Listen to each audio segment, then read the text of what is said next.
So the country woke up a few days ago to very good news. The government of Guyana had secured, working with the GPSU, an agreement for the increase of public sector wages. But I don't think everyone was happy with the news, particularly the opposition. I think, as we have seen from their hysteric reaction, that they were hoping to, using deceit and falsehoods, mislead public servants in the year 2025 to confront the government of Guyana in a political fashion, not in an industrial way. They had done this in the past, and they were hoping to do that again. They had hoped to do the same with the teachers when they used Coretta MacDonald to politicize an industrial dispute and to make some outlandish statements, even racist statements, in relation to that industrial dispute. That matter was settled amicably between the teachers' union and the government of Guyana, which saw a significant increase in teachers' remuneration and the addressing of a large number of issues that had been on the table for negotiations. And so too, this agreement with the GPSU not only dealt with significant salary increases, but also addressed a whole range of allowances and other benefits to public servants. So they were very unhappy, and we saw this reflected in the flurry of activities and press conferences and posts by the opposition, decrying the increase as a pittance, saying we're trying to buy votes. Nigel Yu said we're trying to buy votes. That it's too little too late, that it's a con job. Norton himself said that it was not adequate and it was an insult to public servants. So I'm not going to enumerate all that was said about the salary increases. And then they sought, in a very deceitful manner, to misrepresent their own record in government as one in which the public sector saw massive increases, and that somehow in the 5 years, inclusive of next year, the salary increases for 5 years, that the PPP was shortchanging people in the public sector. So before I address some of the criticisms that they launched or hurled in our direction, let me factually go back through a document that I had made available to the media sometime in the past. And I did not see, particularly the media houses, even in the state sector, I didn't think it was adequately represented, but particularly in the Kaichor News and the Starbuck News and some of the other media that often misrepresent what the policy is, There was no major expression of what we shared, what I shared, because the content of the document I shared would run against the narrative of the opposition and their own narrative that we're shortchanging public servants. So I don't have the luxury as a former finance minister, as a former president, and now someone with responsibilities in a government to deal with, first of all, minutia. That's for the opposition. We have to ensure that the people of this country are aware through the media of the framework in which we operate. And consistent with that need, I want to once again take you through the document that I had presented, but in an updated fashion. And later I will share this document. So it's in black and white, and they can themselves even fact check this, the opposition. They can go to the estimates, they can find out from the Ministry of Finance, and you will see that the numbers I'm presenting here today are an accurate picture of what obtains in the public accounts of the country. So, central government wages in 2020 there are three components of the public sector: central government, public enterprises, and the statutory bodies. Combined, they give you the public sector. So in the public sector, we have about 70,000 persons in these three categories I just mentioned: the central government, public enterprises, and statutory bodies. About 70,000 people work. The wage bill for the central government aspect in 2020 was $71.8 billion. Today, in 2024, it is with the 10% increase, it will be $121.4 billion. So that's a growth of $49 billion more, $49.6 billion more per year for only those who work in central government. In public enterprises, the wage bill was $16.1 billion in 2020. It's now $24 billion, a $7.9 billion increase, which represents a 49% increase in wages. The statutory bodies, the wage bill was 38.9. It's now $65.2 billion. So for the whole of the public sector, in 2020, the wage bill was $126.8 billion. It's now $210.7 billion per year. That means it's a $83.9 billion more per year that the public sector is currently getting from the government of Guyana in the past 4 years that we've been in office.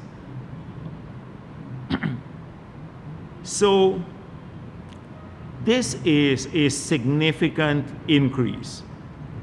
It means that it is an increase of 66%. The wage bill for the public sector has increased from 2020 to now by 66%. That is from 126 billion to 210 billion dollars. 66% increase in the wage bill for the public sector. If we add the 8% for next year, it will be moved from 126 billion to 227 billion dollars. That means an 80% increase in the wage bill for the public sector for the 5 years under the PPP. Those are the macro figures. So what this means is that every year now, you'll move from 126 to 227 billion dollars. So public servants, the public sector is getting $100 billion more per year now than they were getting in 2020. This works out to $500 million more per year than they were getting in 2020. Per year. It's a recurrent thing.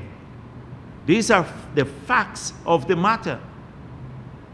So I dare any one of them, the Norton or any one of the others, to challenge whether this is factual, whether this is public sector wages bill. So it costs us now $100 billion more per year. And that is what the public sector is getting. So I can go through more details, but I don't want to overload people with figures and for the various components, because already I've lost the entire leadership of APNU and the AFC with just these few figures. So I don't want to confuse them a bit more, but just they can check these figures, because I intend to share this with you and with them. Now they're saying that's a pittance. They're saying that is a pittance. $100 billion increase more per year, from 126 billion in 2020 to 227 billion in 2025 it will be, when we add the 8%.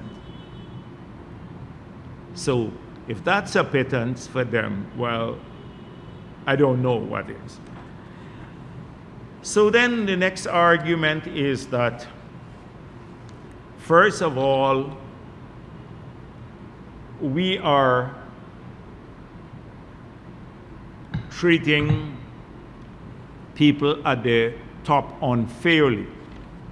There are people at the bottom unfairly. So already in the lower end of the public service, our wages are more competitive than the private sector. If you look at the bank now, a bank, their average entry level is between 80,000 to 115,000, 120,000. Our average with these wage increases, our end will be over 100,000 at the minimum. So we've seen people move from many of the banking institutions now are seeking public service jobs, even at the lower end. And some of the people at the lower end, you don't even need any qualification, because, like they're maybe work at public, like cleaners, etc.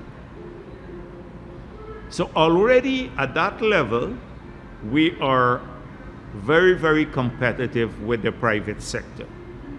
But since they talk about how they love people at the lower end, let us take, for example, under APNU. If you are earning $200,000, which is not a big public servant, $200,000 a month, that's an average thing, because people earn much more now.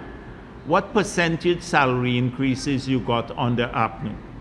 So you got 5% in 2015, 6% in 2016, 6% in 2017, 6.5% in 2018, and 8.5% in 2019.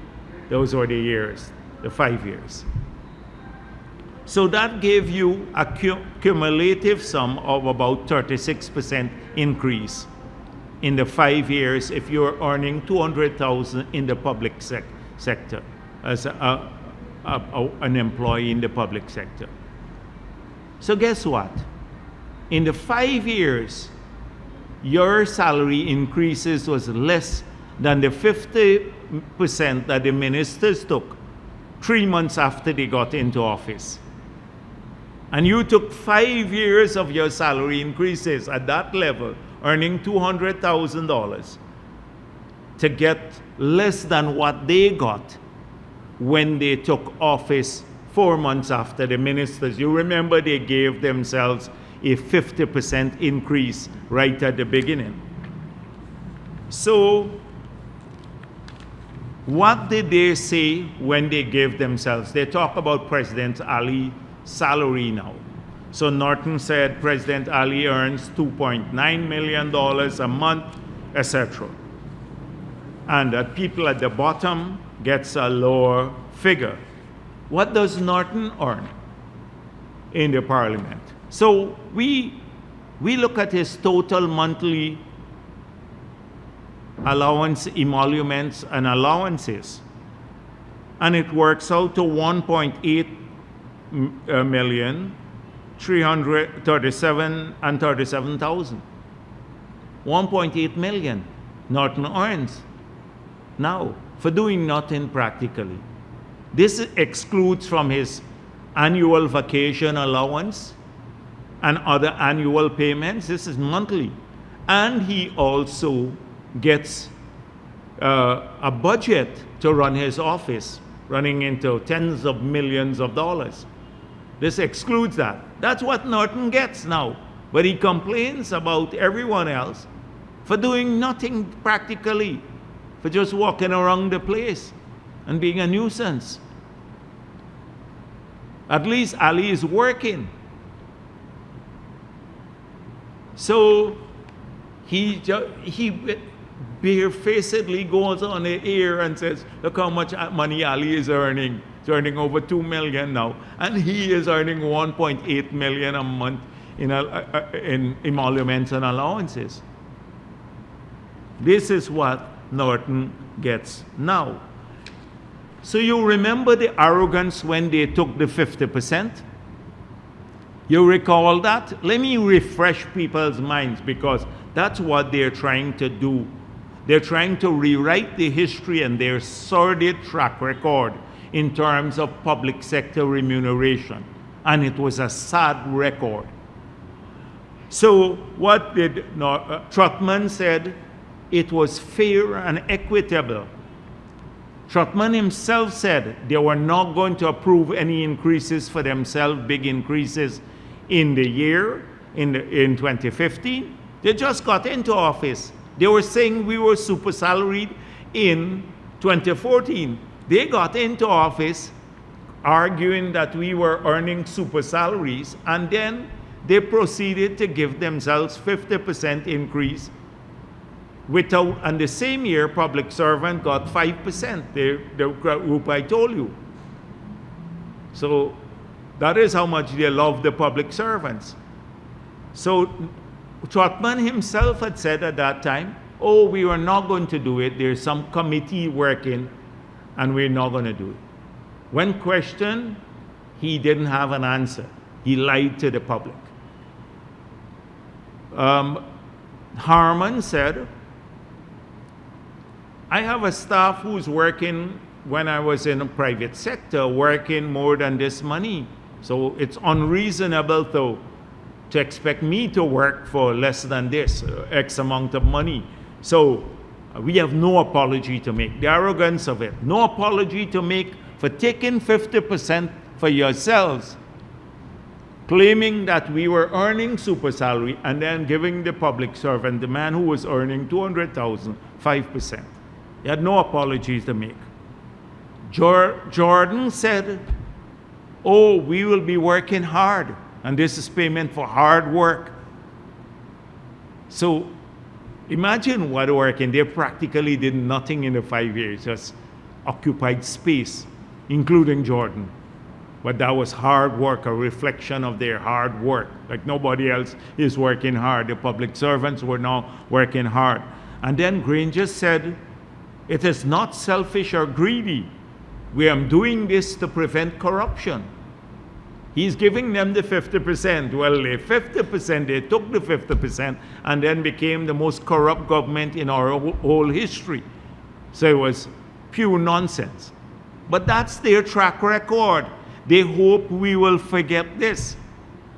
And today they come to argue about it. I just went through the magnitude of money going to public sector workers now.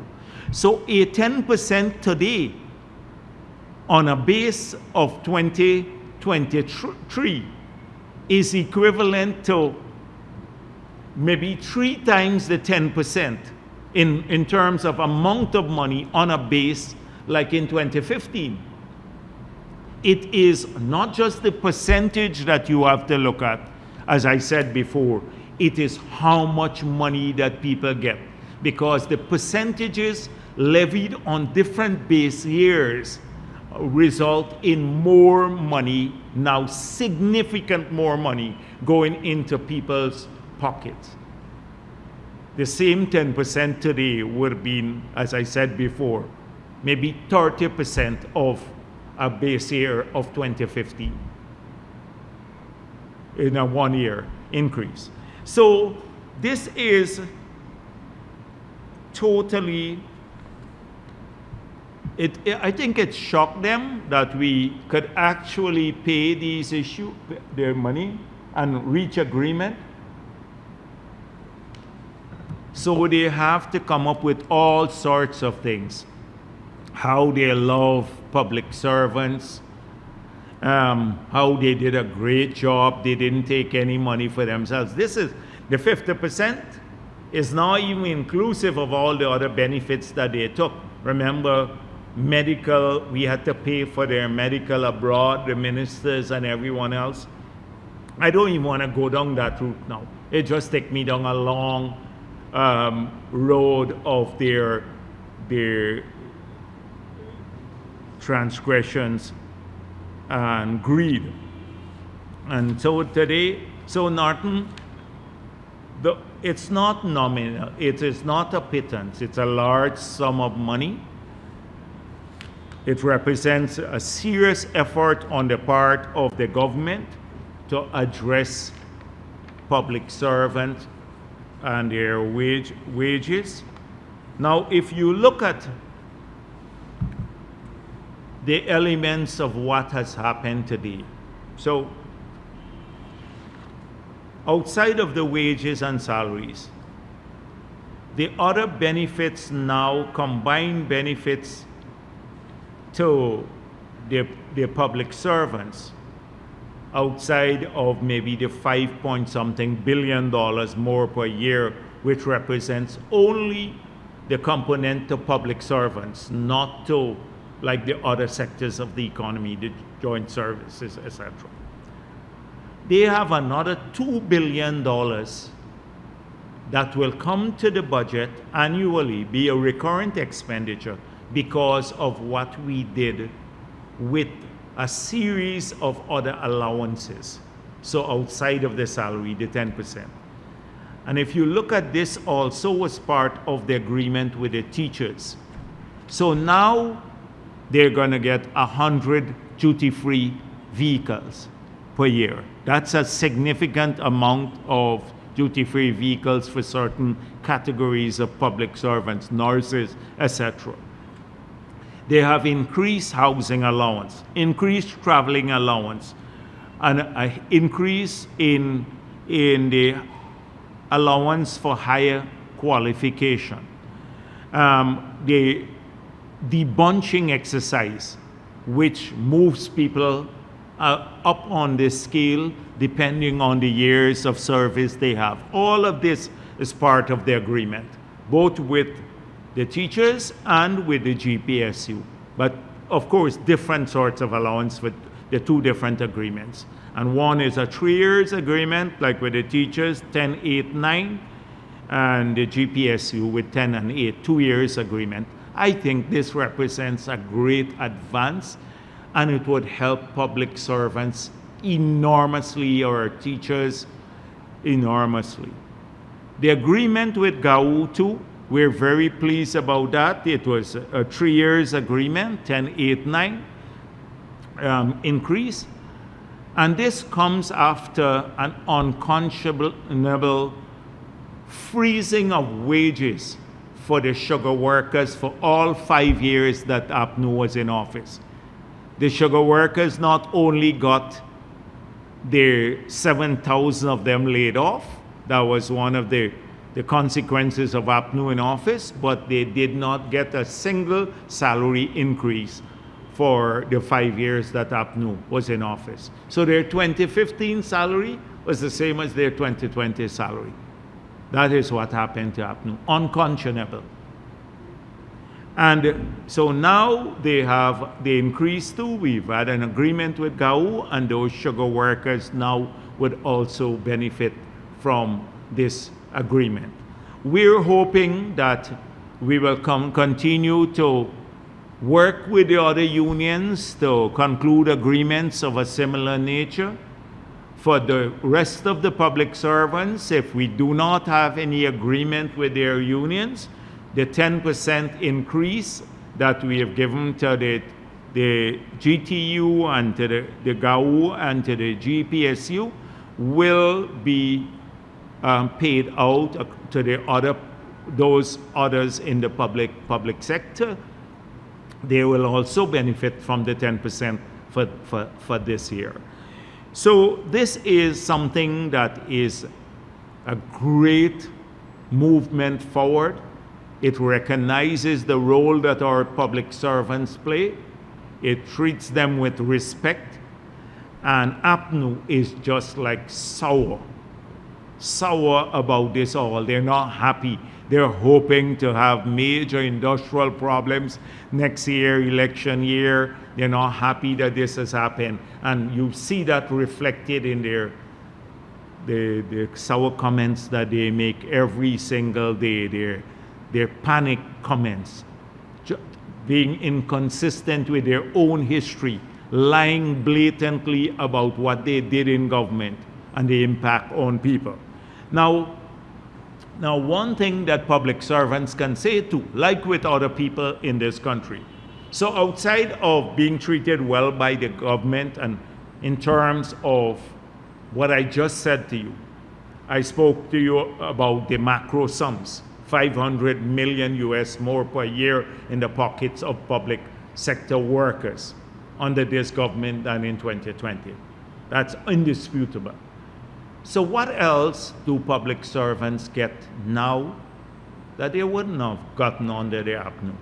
So many of them now get a chance, like with every other citizen, to apply for and get a house lot in real terms. Not like APNU, in the 5 years they practically did nothing, no spending on developing housing, and so except for a couple of maybe 1,000, 2,000 house lots after the no confidence motion without putting in any infrastructure, just allocating it to people.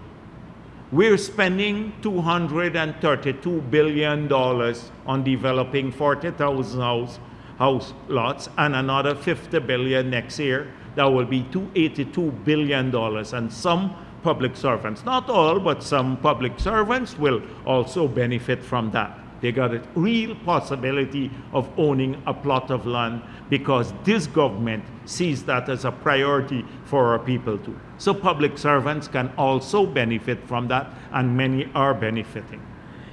Public servants can now go back to their homes and in their villages and drive on highways that when they have a vehicle and not spend hours on the road. Well, maybe we still have congestion, but it would have been infinitely worse if we hadn't built these highways. But they go back to their communities now whether they live in Buxton, Annandale, Crabwood Creek, or in Mabaruma or Port Kaituma or any part of this country. And they have better roads to drive on. They're better conditions. In every village, you see it happening. In Georgetown, you see the improvement of the road network. So that's an investment in their improvement of their living conditions too. So, and billions being spent there to do that.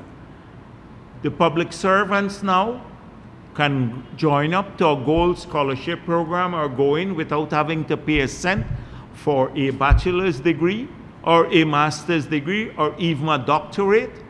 We can get it for free, and university education will be free next year. They're benefiting from that too. Public servants are going to benefit from the cash grant, the 100,000 cash grant, like with everyone else. The public servants will benefit significantly from the 12 new hospitals or the improvement of healthcare generally that we are building across the country. The joint services, if you're a public service in there, you got your 1 month tax-free bonus that APNU took away. 1 month salary, you got it back. If you're a public servant and you have kids, like with every other family that have kids, you're now getting back the cash grant that the children have. So when you look at the framework, this bunch of gangsters, like in the APNU and AFC, they don't want you to remember all of that. They don't want you to remember that they put the taxes on data. So when you were using your cell phone under APNU, you had to pay taxes on the data that you use for your cell phone, and that we removed. I don't want you to remember that. Or that now, even now, with all the problems with electricity and water and transport, that every time you buy a gallon of gasoline, you're getting a $500 Ghana subsidy per gallon of gasoline or diesel. They don't want you to think about that. You're getting benefits from other things outside of your wages and salaries that were not there under APNU. So this is the framework we're saying, not just wages and not just public servants, but people across, in other sectors, in the private sector, in other areas, they too benefit from some of these initiatives. Or the farmers or the fishermen or the sugar workers, they too can get a scholarship or they go get the cash grant, etc. This is the framework we have. And so when I listen to these people, you then know that they are desperate. They have nothing absolutely to talk about.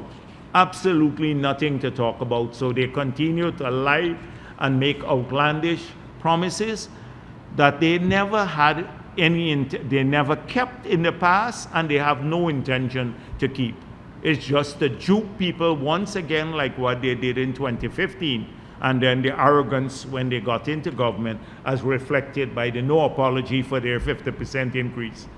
But in their whole term, they didn't give 50% increase to any other group of people. So the duplicity of it all now is that I've seen comments from them to say, oh, Jagdeo is not speaking the truth, that the cash grant would be inflationary. So first of all, they argue the cash grant that we're giving out is not enough. We're doing too little. They calculate how much per day it costs and stuff.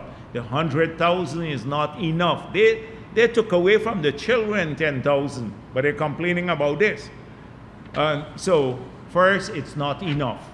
And then they're saying, oh, they shouldn't be spending so much because it will be inflationary. It will increase the cost of living. So you have to make up your mind. Are you in favor of the cash grant or not? Because You can't then come and say it's too little, pay more, and then on the other hand say this little is too inflationary. That is what they do all the time, and people, I don't know if they don't recognize that the people of this country will see through this duplicity. Or maybe they don't recognize this themselves, that they're talking a load of nonsense.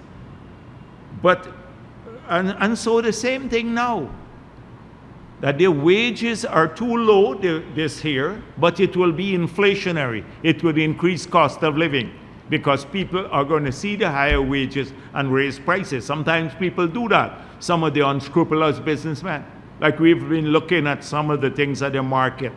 Like one, like $30 per pound cassava in Region 3. You buy it from the farmers. Monrepo Market, it was sold for $100. The same pound of cassava. We're looking at some of these things and many other areas. I don't want to get into the detail. The same thing with chicken prices. They vary. But people do that culturally. Not that it should happen, because there is no shortage on the supply side. It's just that they believe when you pay out more money in the public sector that maybe you should they should raise their prices. We know about that culturally, but you can't be for higher wages and at the same time say the little what you are paying out is too inflationary, but we want more paid out, and then complain, well, it's going to impact cost of living. How do you do those two things? The same thing with wages and salaries now and with the cash grant. So yes, you have more money in the system. That's what we've always said, that we have to look at the inflationary impact of putting more money into the system without tackling some of the fundamentals, without freeing up, getting a greater supply response. I explained to you how we stimulated a supply response in the past through the production of stone, the aggregates. Aggregate prices were like $11,000 when we got into office. It went to $18,000 per ton. We gave out a number of quarry licenses. You had 6 new quarries. They started producing. Now the prices come down to $10,000 per ton of aggregate.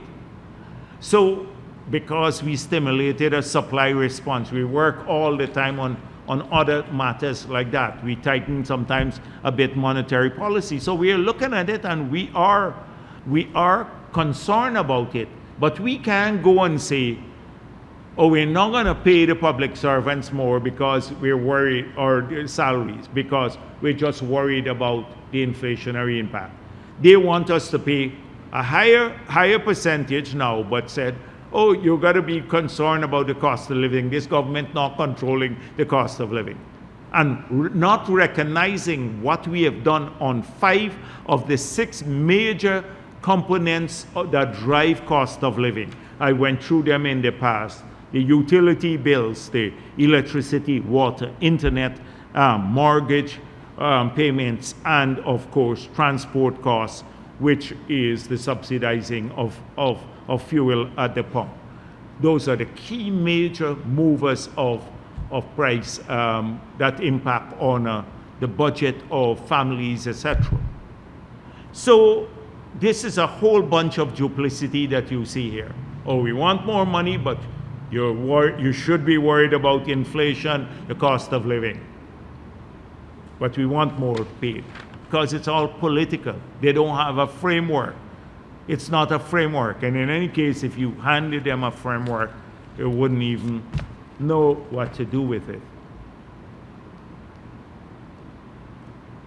So this is one thing all week they've been at since the agreement came out with the government and the GPSU. Another issue that they've been at from last week is the NRF And so this one originates from the impact of the cash grant. So they are going crazy with their cash grant. They walk around, they're haunted. They go every place to the site, they try to run it down, they try to identify problems where there are not problems. We acknowledge that this is a major undertaking with limited resources where people are stretched because the Ministry of Finance that manages this has to prepare the budget for 2025. We know it's going to cause some problems for some people where if the enumerator doesn't show up on time, early enough, if large numbers of people show up, that they may have difficulty registering as quickly as we would like. But the performance has been variable. There's some people who get through quickly, some have to wait a little bit longer. We've given clarity on shut-ins that eventually people who can't come, we will have to visit them in their homes so that they're not excluded. If people miss this exercise, they're not going to lose the money. They are still going to have opportunities to come and register afterwards. For example, if they're working elsewhere, etc., and they miss the period in which we're doing the registration in their villages or in their communities, then they can come later. We have made it clear that we will address issues that arise from time to time, so as to ensure that everyone gets this. We said to people, be patient a bit, and we understand everyone wants the money, but we've been realistic about it. We said, to do this properly, we need several months. We've already started on it. Some people have received payments. We are registering others. It will take a few months. We said further that if we don't complete the exercise within the prescribed period, there is no outward, like we were examining, like 4 or 5 months to complete it, that will not be an issue. We can accommodate people. So we've given almost all of the assurances to people. And most importantly, we said to people, please go through this exercise now so we can create a proper database, because you would not have to go through it again. Once we have this database, anytime there are future cash payments to be made, we would have a verified database now. So I see APNU saying, end the registration, use the existing databases. They're the same ones who said, we cross-reference now using the voters list, but the voters list is bad. Use that. But I suspect what they want is confusion. They want to identify some corruption in it where a person gets 2 payments in a bank account, and then they'd say, oh, PPP corruption. They don't want to go through this important verification process. So then they can claim that the exercise is flawed. First, they said, remember they said we're collecting the information for elections, for electoral purposes. Well, people laughed at them. Nobody believed them, including in their support base, because people see through this bullshit that they've been going on with all the time. And it's only that. I can't find another word to call it, because that's the only thing you can call it. It's so, every week it's the same thing. Oh, the PP trying to rig elections, etc. When they're the biggest riggers. Then the biggest riggers they can give technical assistance to other countries to rig. They're so proficient at this, the PNC and AFC. Proficient. But they blundered in 2020.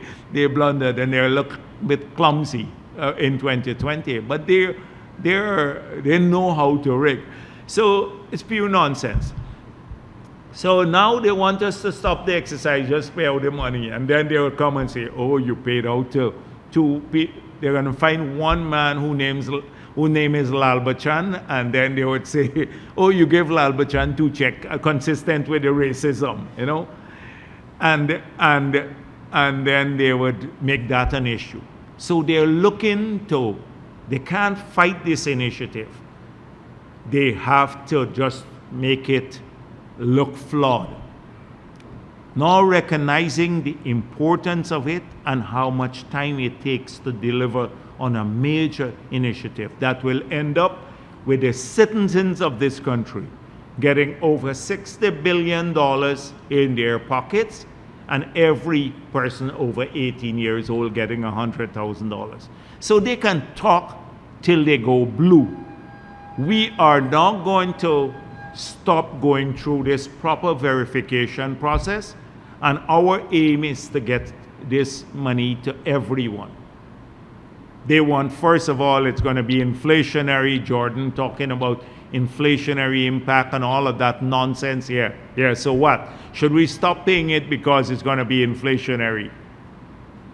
Or is it inflationary? I said it, the one-off nature could be accommodated in the framework. But no, the duplicity again. And then now they come up with something else, stop it all.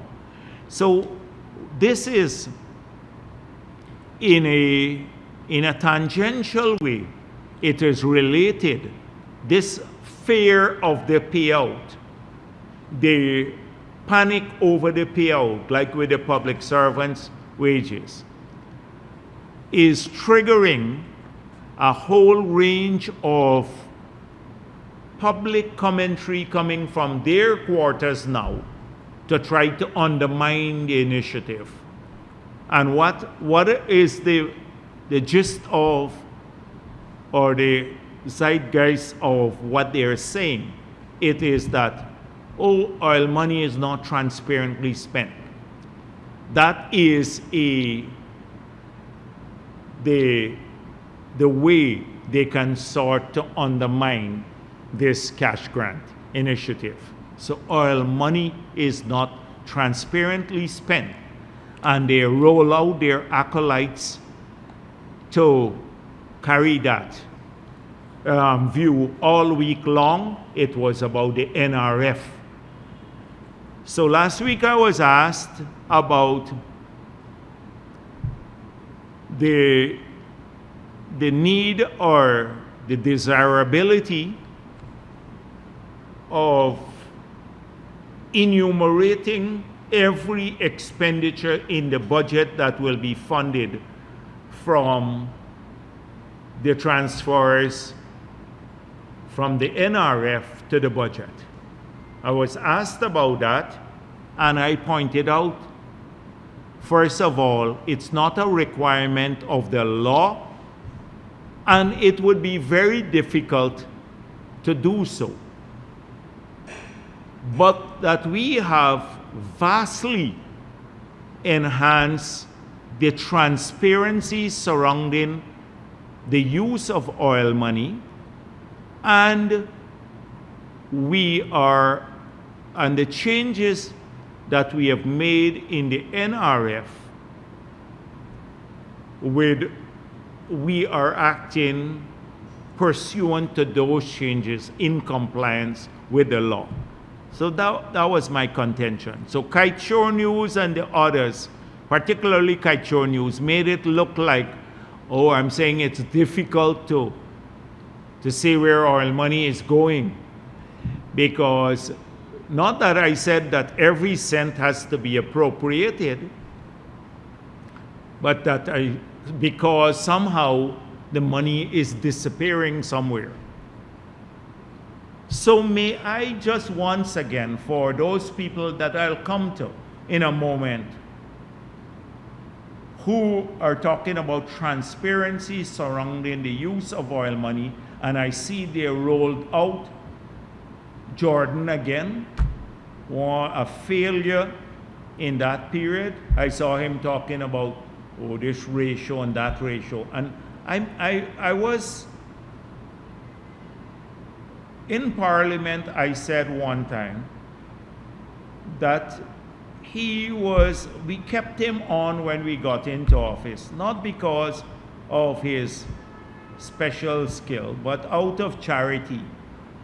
And also, he used to draft like bits of paper for me and thought that, you collect the growth in revenue from 5%, etc., and thought that was fundamental work, like budget time, they draft, the revenue increased by 12% over the last year, etc. That was not fundamental work. He was never part of the policy-making circles from 1992 to 2015, never was in the room where the policy was made. I can say in every single budget from 1992 to 2014, I think it was, because 2015 the elections had changed, every single budget, I sat in the room either with the president or being the president, with Chetty Jagan and with Janet Jagan and Samuel Hines and with Donald Ramatar, or as president for 12 years, where policy was discussed, budget policy. And let me give you a couple of examples. We insisted that we are managing for people, not ratios. The people like Jordan who were trained, they look for a pat on the head from Washington and from the IMF and the others because they are measuring ratios. What is this to GDP? The fiscal deficit to the GDP, and they have to clear it with Washington, and the size of the debt to GDP ratio. We don't never manage for ratios. We manage for transformation and for impact on people.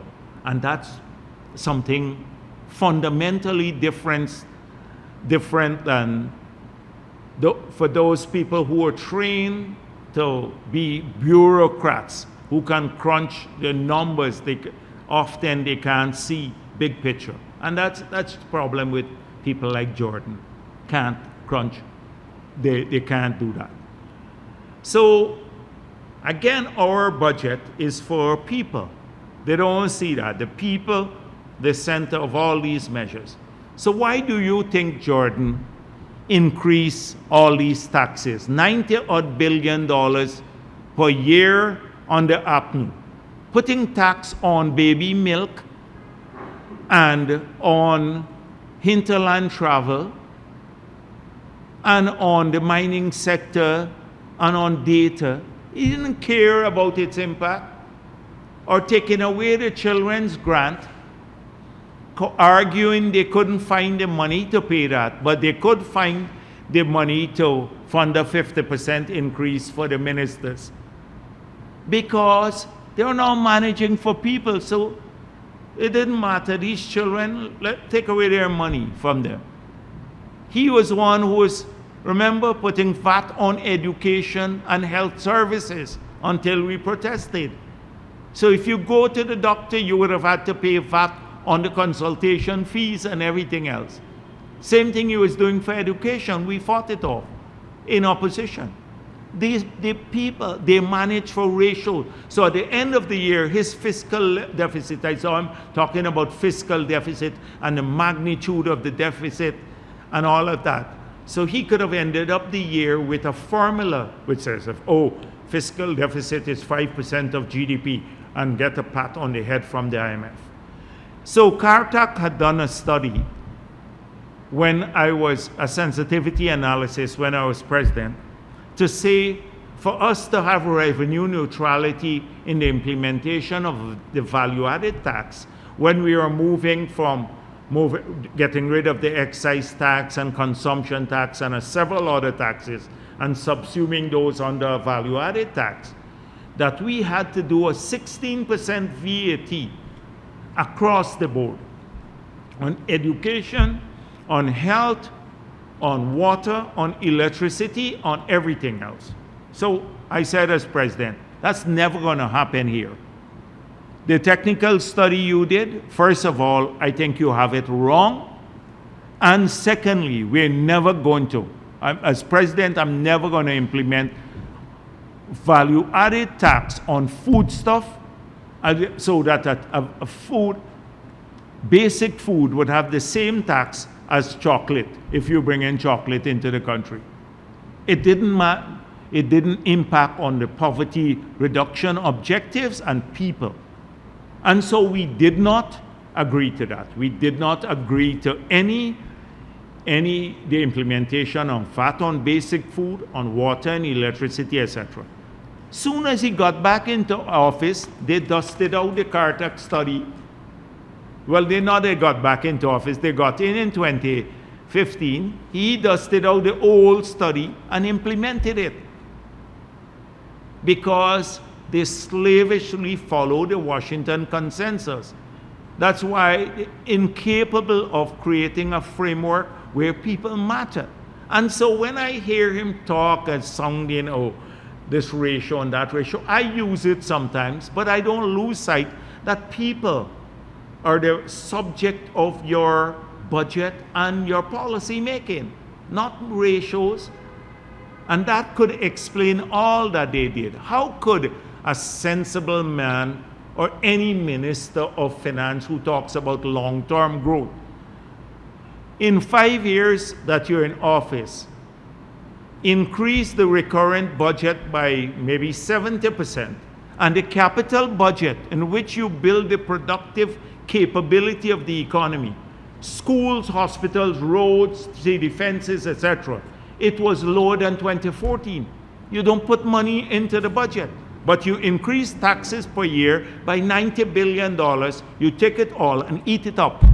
Put it somewhere else, it disappears, but you couldn't put it in infrastructure that will safeguard the future of our people, better education, health facilities, as well as stimulate future growth in the economy. That's what he did.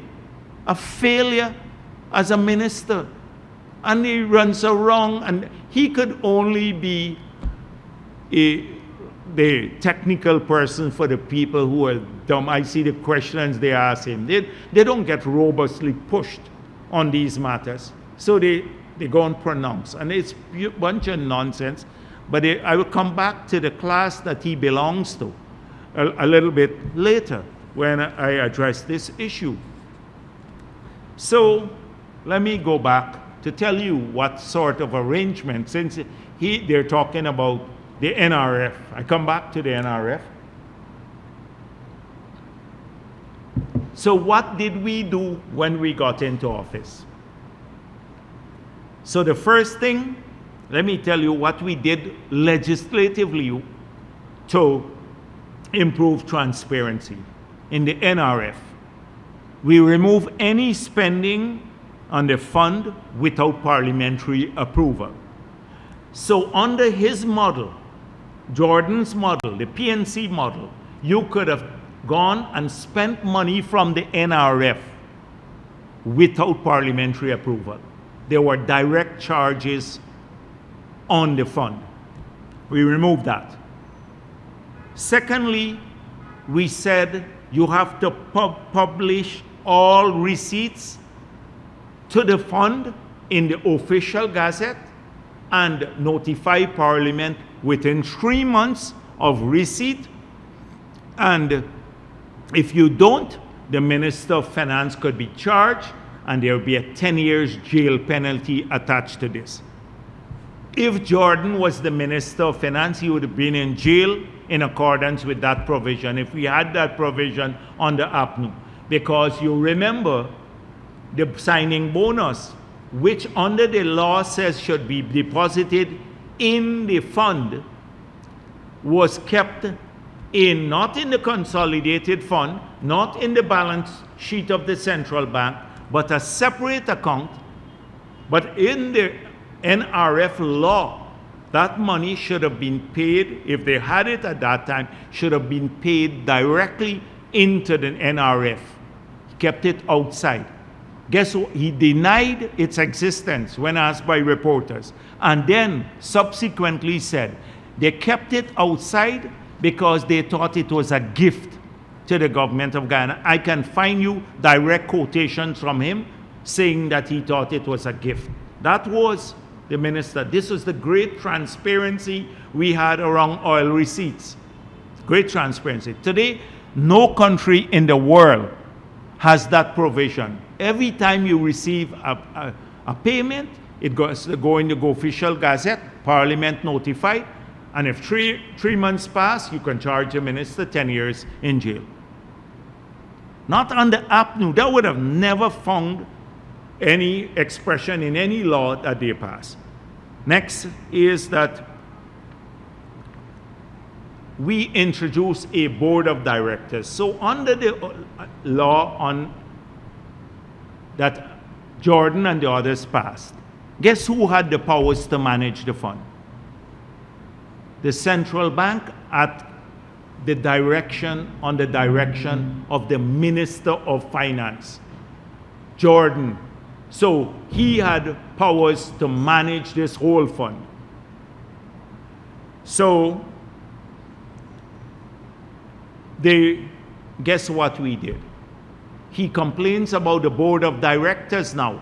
I see all of them complaining. I'll come to one called Terence Campbell later who complained about this.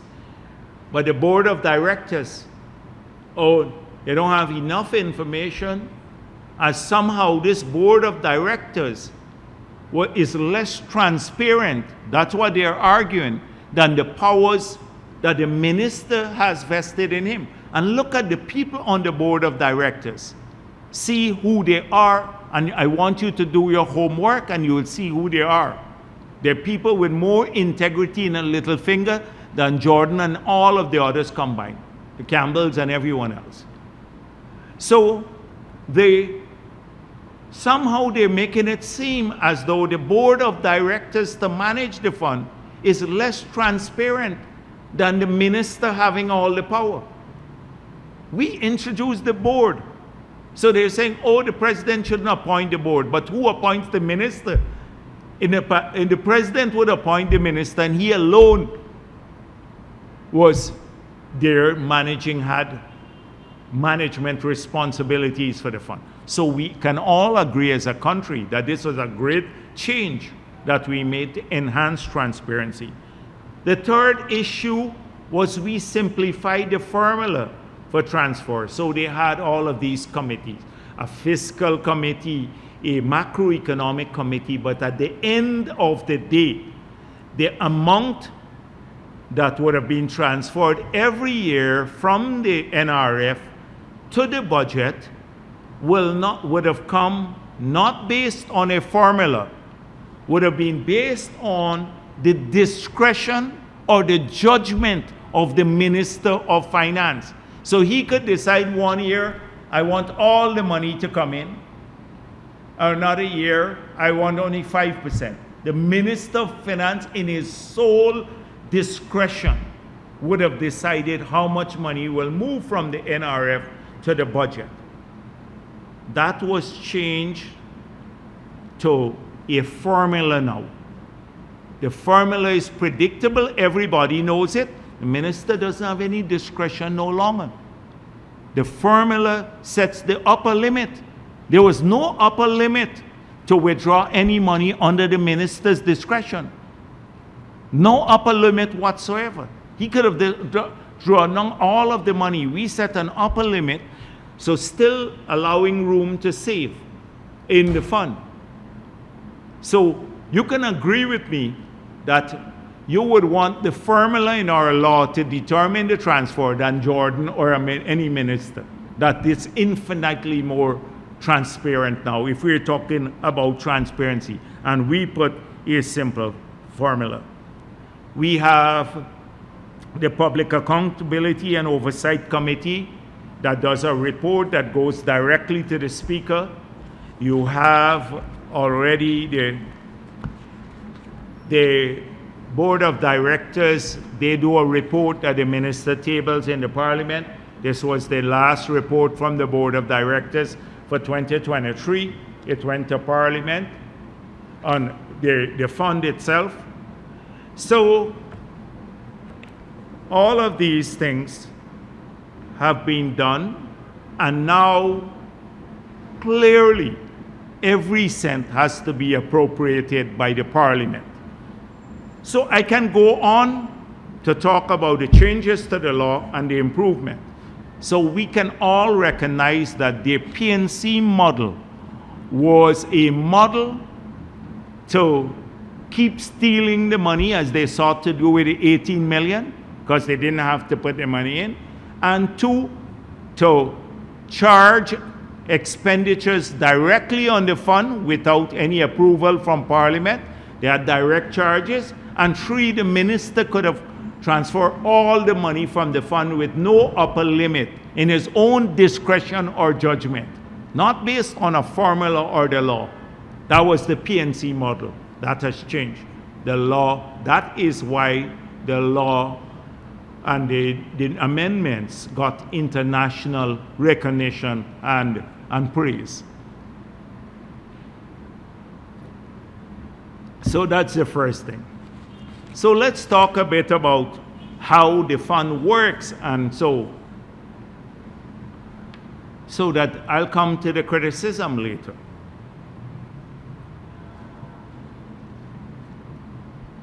So the law says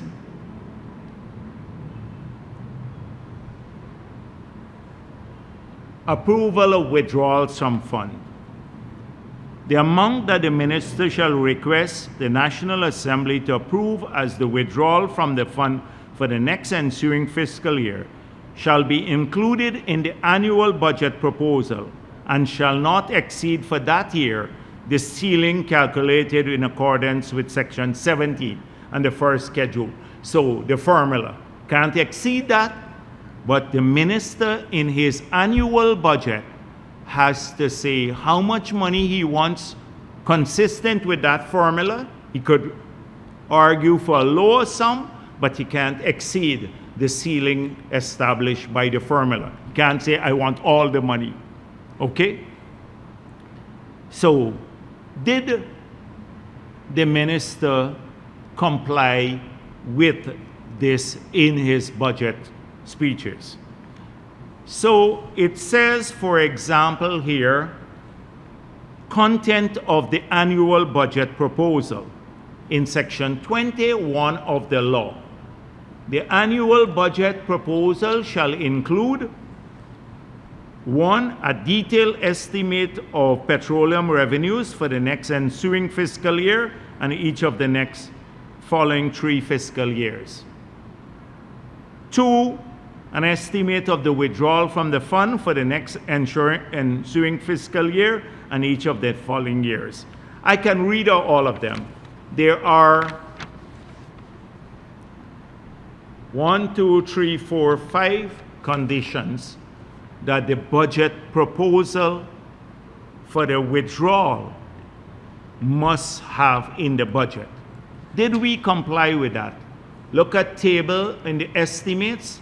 Look at table, the appendix 7, and you will see that here it says petroleum revenue deposits, government share of profit oil, royalties, nominal return, the interest income and capital gains, outflows, withdrawal amount, opening balance of the NRF, closing balance of the MRF, and the memorandum item, which is withdrawal ceiling. It complies with every one of the provisions in the law. So we follow the law. The minister presents this to the National Assembly. The National Assembly then passes a resolution like they did. And the resolution this year says, further resolve that this National Assembly approved the sum of $208 billion, equivalent to 1. This was the year before, the resolution from the year before. To be withdrawn from the Natural Resources Fund for the financial year 2023 in accordance with the Natural Resources Fund Act. So let's decipher all of this. So first of all, the law says that there is a formula. The Minister of Finance must, in his budget every year, in the annual budget that is presented to the Parliament, he has to ensure that there is a budget proposal for the withdrawal of funds. He needs to say the amount, and then he needs to comply with the things that I just mentioned. Forecast for 3 years, nominal rate of return for the 3 years ahead, how much he anticipates to withdraw from the fund for the next 3 years. All of that has been complied with. It's in a table in the Parliament.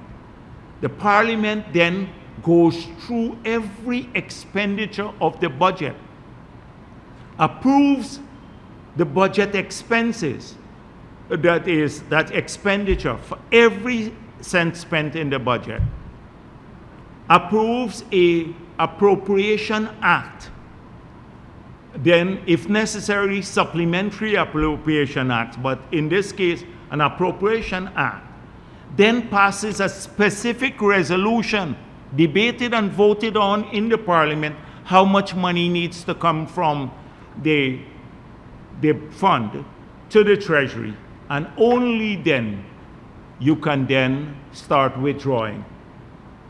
So clearly, the only section of the law where it says what Dennis Chabrol asked me about last week, about detailing what you are spending the money for. So outside of this annual withdrawal, which is captured by a ceiling now and a formula, and this is the process that you have to go through, the government can draw down money for one specific additional purpose. That's in case we have a national emergency. For example, a major flood disaster or a tsunami. Well, a tsunami, and we want to draw down money for this. So in that case, there is no ceiling. But you have to now, you can't go and say, oh, I'm forecasting. You have to give the projects and the specific use of the fund if you trigger that provision of the law. That provision has never been triggered. Never been triggered, because we have never utilized money under that head. So that's the only case where you have to detail the expenditure made from the oil revenue to have the withdrawal done. Now they talk about who establishes the national development priorities. Oh, any clown would know it is the national development priorities of the government is reflected in its annual budget, which is approved by Parliament. Parliament determines that, not the NRF members of the board or Terence Campbell from the investment committee. It's the Parliament, the people who are elected by the people of the country, not an opposition representative to the investment committee. It's the people's representative in Parliament through a budgetary process that identifies the development priorities of the year. The budget is a reflection of the development priorities. So this is the basic stuff. That's what the law says. Now, every cent has to be paid into the consolidated fund. I see some in the letters and the articles, they said we must put this, I think it's from the same Terence Campbell, that we must put this in an account in the central bank and all of that. That's nonsense. I'm not going to deal with those issues now. So clearly, they want to give to the board of directors a few people appointed by the president or by the leader, in this case, the leader of the opposition's nominee, to act outside the law. The law, we're in full compliance with the law. Now, every cent of this money is audited and goes through the appropriation process. It's arrogance. They want to take on this themselves. So under the guise of accountability, that somehow they are the ones most concerned about this issue. So let me come to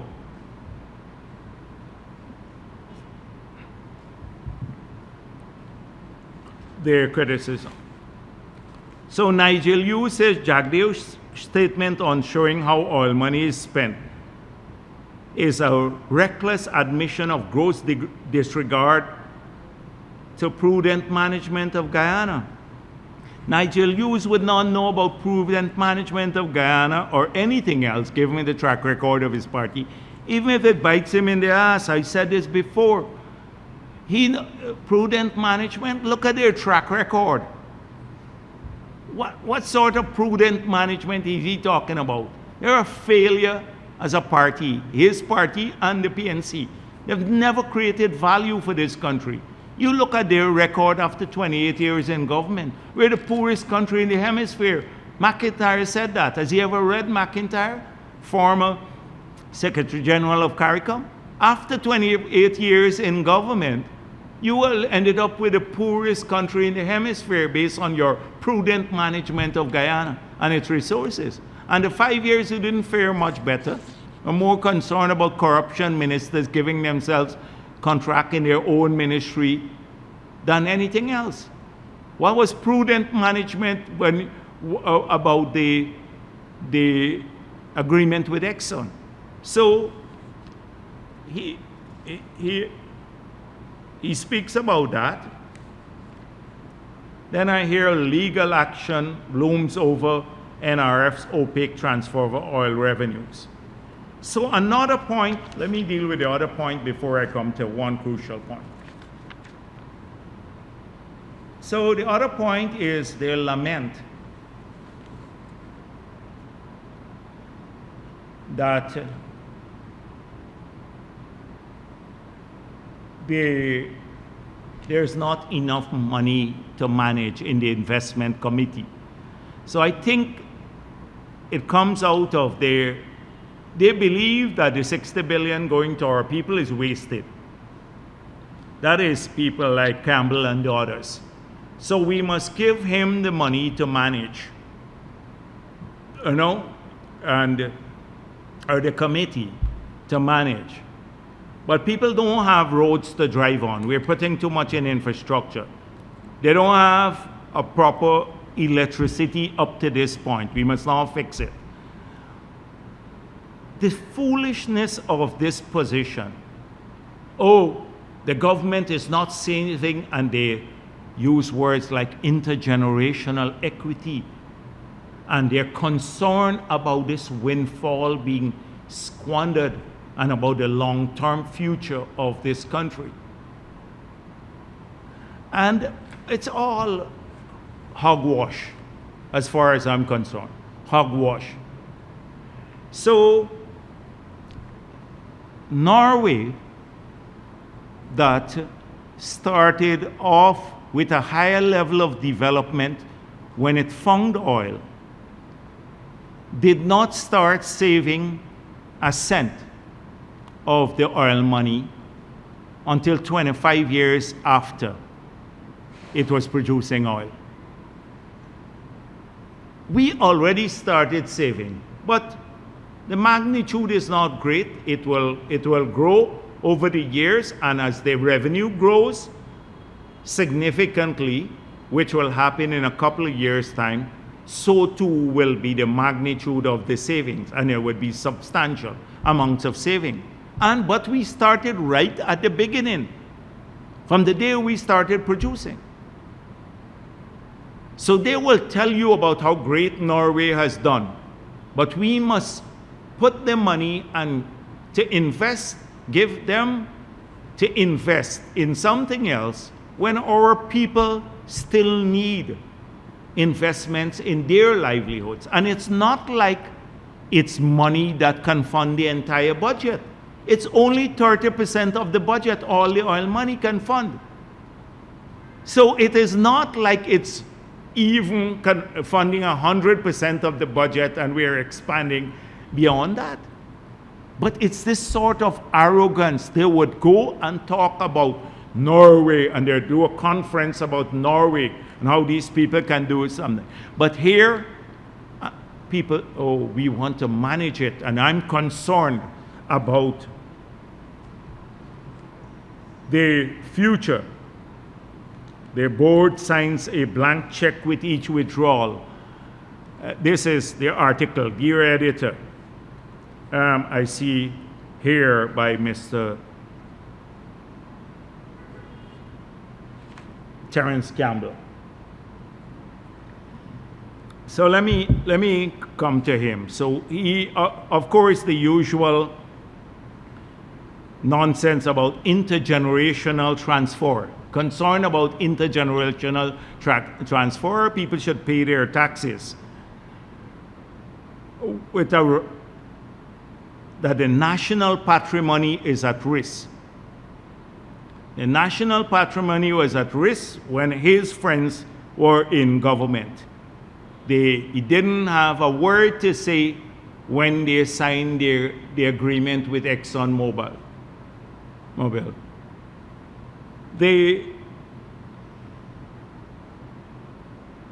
That was the biggest sellout of the national patrimony. Not a word then, but he's concerned about the national patrimony being at risk, and he is the sole voice to safeguard the national patrimony. Not the members of the National Assembly, not the Auditor General, not the Oversight Committee, not the board, members of the Board of Directors. They're all rubber stamps. But that's his responsibility for national patrimony. Secondly, so he says, I read an article where he says that he's an independent voice, the independent voice. In the past, when he got selected to go to the investment committee. But he's not so independent. This is another pretense. People who are intensely political to gain some sort of acceptance and credibility, they portray themselves as erudite and independent. So let's examine how independent he is.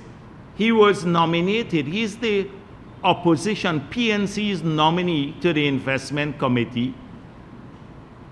But I recall when I look, I don't pay too much attention to Terence Campbell and the Campbells and the others. But there are a couple of things I looked at. When I saw this, I recall when he resigned from ANUG. I recall that because we were, I think, in opposition. And he was concerned, the APNU people criticized him because he was in ANUG. And he made a post. So I got my people to download it so we could see, the country could see how independent this independent person is. So this is how it starts. Today, a knife was stuck into my back by my own people. I have supported the PNC, APNU, AFC in every general election since I started voting. And now he's no spring chicken. I think he's wrong my age, or even, I don't know if he's older. So that's a very long time. I don't know if in the period when they were rigging elections too, he used to vote. So since he started voting, Carl Greenidge, Raphael Trotman, Cathy Hughes, Rupert Rupner, and Lance Kirby can attest it. This support ran into millions of dollars. Then, I'm not going to go read through the whole thing. Then, my entry into politics was purely to deny the PPP a majority. His entry into politics, so he joined ANOG, to deny the PPP a majority. This is coming from the donkey's mouth. So, there's this very independent man whose sole purpose in life is to deny the PPP a majority. Very, very independent.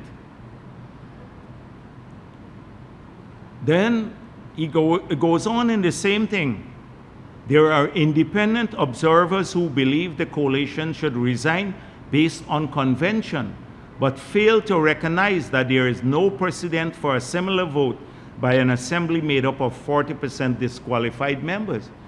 Now, he's talking about the dual citizens, but the fact of the matter is that he was defending the APNU's position not to comply with the no confidence motion. This is the independent person that we're talking about. So, first of all, he's independent. He wants us to take away the responsibility of oversight and determining the national development priorities which are done in the budget from members of the National Assembly and give it to them, to him and the others, so that once the members of the National Assembly decide how much money should be transferred, then he can block it there.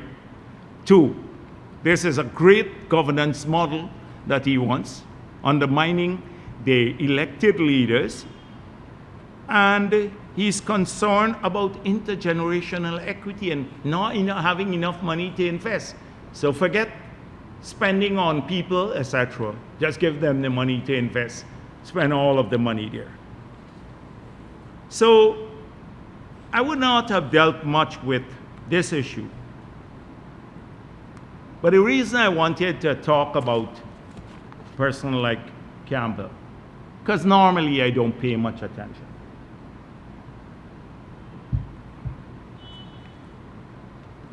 So in his letter to the the Starbuck News, that was published in the Starbuck News, he said, the vice president has a genetic predisposition to eating his cake and having it. So he's talking about my genetic predisposition. Now, my genes come from my parents. So he's either saying my parents are duplicitous, or I think more broadly, he's talking about Indo-Guyanese, because I see a pattern here. So Nigel Hughes reposted the same thing, my genetic predisposition. And I saw Jordan said something along the similar line, as though it's coordinated, that we believe only one type of people can manage the country. So this view exists in, I think, in what I said before, the urban elite. It's a racist view. Just imagine if I were to say that he is genetically predisposed to evading taxes, or something of that sort. They would have made a big issue already that I'm racist. Yes, this passed off. And it got published in the newspaper. that I'm genetically predisposed to basically lying. And so, let me tell people like Terence Campbell and the others, I'm proud of who I am with my gene pool. I'm extremely proud who I am. I'm a rural person. I grew up on the East Coast, and my parents were simple people. And I think they passed on to me the capacity to treat others with respect and also to work hard to achieve things in life. But they also gave me, I think genetically, the predisposition to recognize bullshit when I see it. And they also, so I can recognize useless people, the pretend sophisticates, who believe often that by sipping wine, not that there's anything wrong in sipping wine and discussing Chaucer or Keats or someone else, a great poet from the Middle Ages or Shakespeare, that they are somehow better than others, because I see through all of that. And I think I'm genetically predisposed to call them out for what they are.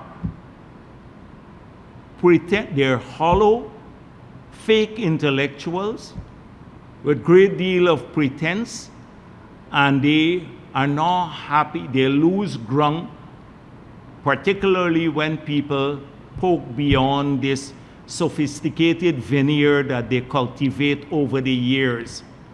Where they have vacations and they talk about that, and with whom they mingle and stuff like that. I have, in my lifetime, I'm proud of what I've achieved. In my 20s, I became a minister. 35, I became the president of this country. I've gone through a whole range of things. So I've dealt with almost everything around the world, met leaders, etc. But that doesn't change who I am. And I can spend my genetic predisposition, I can spend all day of my life talking to a farmer, a sugar worker, a bauxite worker, a taxi driver, and I will gain more from them, from these fake people like Campbell and the others. So I'm not going to go into what he said here today. So who is more fake than a pretend independent who said his only reason for him to enter into politics was to keep the PPP out of office? Who is more fake than that? And with Nigel Hughes, he repeated it, Nigel Hughes, because it comes from the same group that they hang out with. And frankly speaking, it's not that Jordan, when we say that you're hopelessly managed the economy, it's not about Afro-Guyanese. We have, in our government, we have a ton of efficient people, and there are tons of efficient Afro-Guyanese. We don't talk like that. We're talking about the useless pretense that we, like you and the others. Not one group of people. For them, everything is about race. You have thousands of Afro-Guyanese who never got a chance on them, who are capable and could manage anything in the world. And they're demonstrating this. Not you. Don't rub your feces on other people. That's what they do. And to create this air, oh, it's a racist comment. It is whistleblowing, the racist whistleblowing.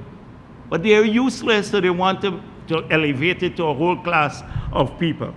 Now, this is the same person, I think, complained when somebody said about rigging is in a particular DNA, some Afro-Saxon DNA. He was complaining about Terence Campbell, maybe rightfully so.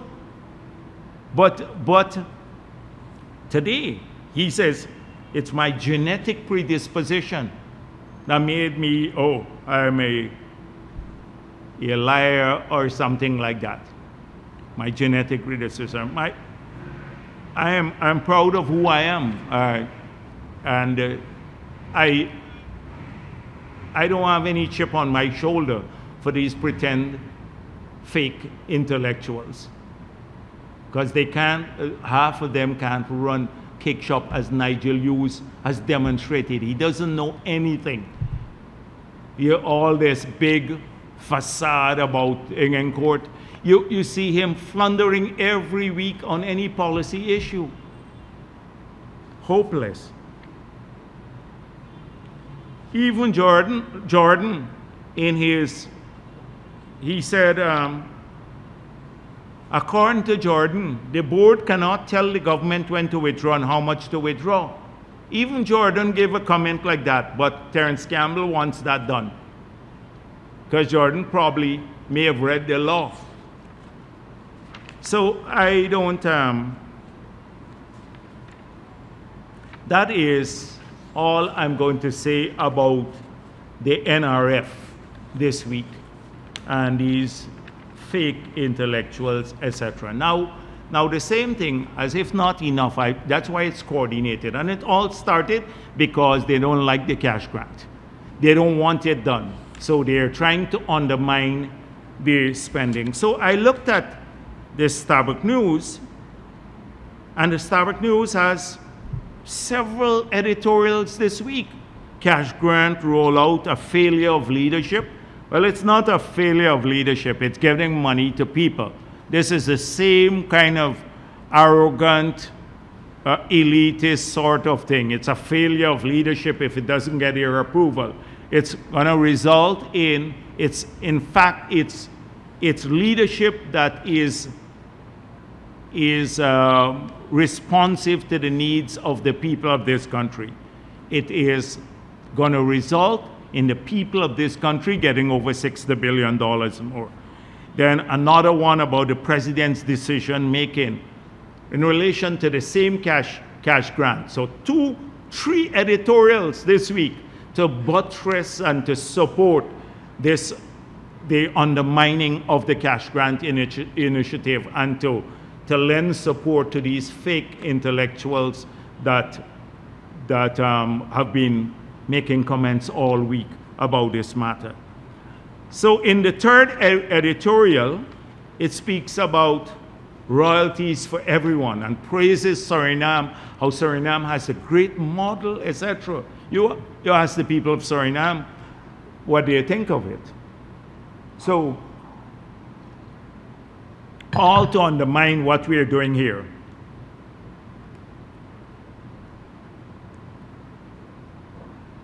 So the Ali administration has stormed pell-mell into massive expenditure and infrastructure without any structured attention to the basic needs of a large segment of the population, which has been punishing under the daily burden of meeting ends meet, cost of living again. So again, they have this big beef with public spending on infrastructure. We must not spend on infrastructure, but we must create a more comfortable economy. We must create a vision for the future, but don't spend on infrastructure. And the cost of living issue, they come back to it, but they haven't answered one key question, the Starbuck News. Which country in the world has done what we have done, and the 4 areas outlined as I outlined at the beginning? I don't want to repeat them. Not a word about that. Not an acknowledgement of it. Nothing. Absolutely nothing. How much it costs. So not a word about that. Again, coming back with their old mantra, warn, etc. Not only did the government fix its own formula for withdrawal from the NRF, so what was the App News formula? And whose formula would we fix? It's Starbuck News formula? So effectively emasculating its board. So we emasculated the board there, as though the people, the elected leaders, must now have a say over this. And then they come back with the intergenerational equity. I made that point already. it's a set of things that have been answered 100 times before. So all week long they've been at it. All week long, every person who was weighed in has just come in, and the Nigel Hughes and the others have just enjoyed themselves the whole week. I was tempted earlier in the week to tackle it, but I saw other people have been dealing with this matter, so I did not join in too much there. Especially, you should read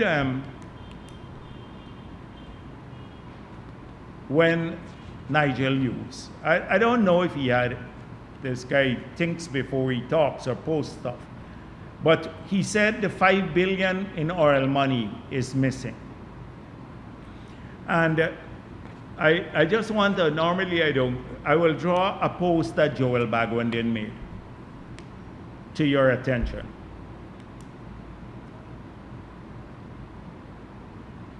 So he first of all said that they blocked him from their page, AFC. And then I'm just going to read small snippets of it for you to understand. He is saying that they're divorced from reality because they don't even look at the numbers. That they are devious because Nigel Hughes asked, where is the 5.4 billion, as though it's missing. It's missing money that we've collected so far. And this is what he says here. As of September 2024, the NRF balance was $3.2 billion. That's money in the NRF. So right away, 60% of the money we have earned to date from oil resources remains untouched. It's in the account. So he asked, where is the money, the 5.4? But 60% is there. We have only spent 2.2 billion so far, or 40%, right, or so. That is, and Nigel Hughes asks, oh, the money is missing. Doesn't even know that in the NRF balance that you have 60% of all the money we have collected, and only 40% has been spent so far. Could have, the 40% that's spent, it's through an appropriation process by Parliament. It's not missing money, right? And you can go on because the point is made that we've collected in the same period more than we've collected in non-oil revenue, more than from oil revenue in the same period. We have, every cent is audited by the Auditor General. So the money can't be missing. And then he asked about some serious questions too. If you're talking about missing money, what about the 18 million bonus? Did you get an explanation from Jordan? There are lots of things here. I don't want to go through about missing money because a lot of those would happen on the afternoon. It might take me all afternoon. But just read that. Clung post by Nigel Hughes. A clung post, and Bagwandin wiped the floor with him. You know, the guy does not, when you're a leader of a party, you have to be sensible about the things you post. You know, make a post and you don't even have, Terence Campbell should have told him what to write, because I see he's repeating what Terence Campbell is saying, the cabal. So, just to give you an idea about that issue. So let me move on to another team now.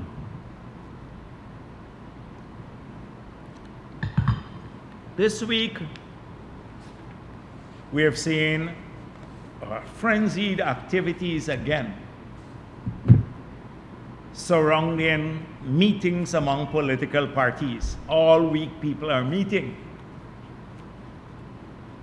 So last week, I made it clear that I talk about the 0 plus 0 is 0, and I still believe that. So ANOG met with AFC, PNC meeting with WPA, all big press releases this year. AFC meeting with GAP, AFC meeting with APNU in New York, no photo. AFC meeting with the Equality and Justice Party, Jaipal Sharma. So all of this during the week. So I don't know what, first of all, let me talk about the ANOG meeting with the AFC. So ANOG was meeting with the AFC, and I saw a news story that came out about 10 o'clock in the morning saying they were meeting to talk about different things, maybe collating. And then by the end of the afternoon, I saw some posts by Mark France that he had invited all the parties. He is inviting all the parties, or he wants to meet with all the parties. And he posted some pictures of himself at Freedom House delivering a letter. So I asked my staff, what time from office of the president, I was there, what time did he deliver the letter?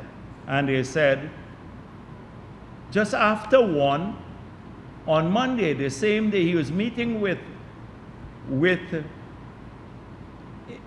AFC at 2 o'clock. And he delivered the letter here at 1 o'clock, after the news story came out that he was meeting with them. I think this was to cover up that. It was to just come here and drop a letter off to us because he wanted it after his meeting with the AFC was revealed. He just dropped off a letter at Freedom House in the afternoon before he went to the meeting to AFC to say, oh, it's not just one party I'm meeting or I want to meet with. Now, we're not the AFC. We're a big political party. So I got, if he wants to meet, we're always open to meeting with people too. So I got the executive secretary of the party to write him to say, we're not into PR politics. A photo up in a newspaper. If you want to meet, tell us the purpose of the meeting and what issues you want to discuss. We're a serious party. We don't have time to waste on photo ops only among parties. And so they did have a photo op with AFC. And I saw their joint statement.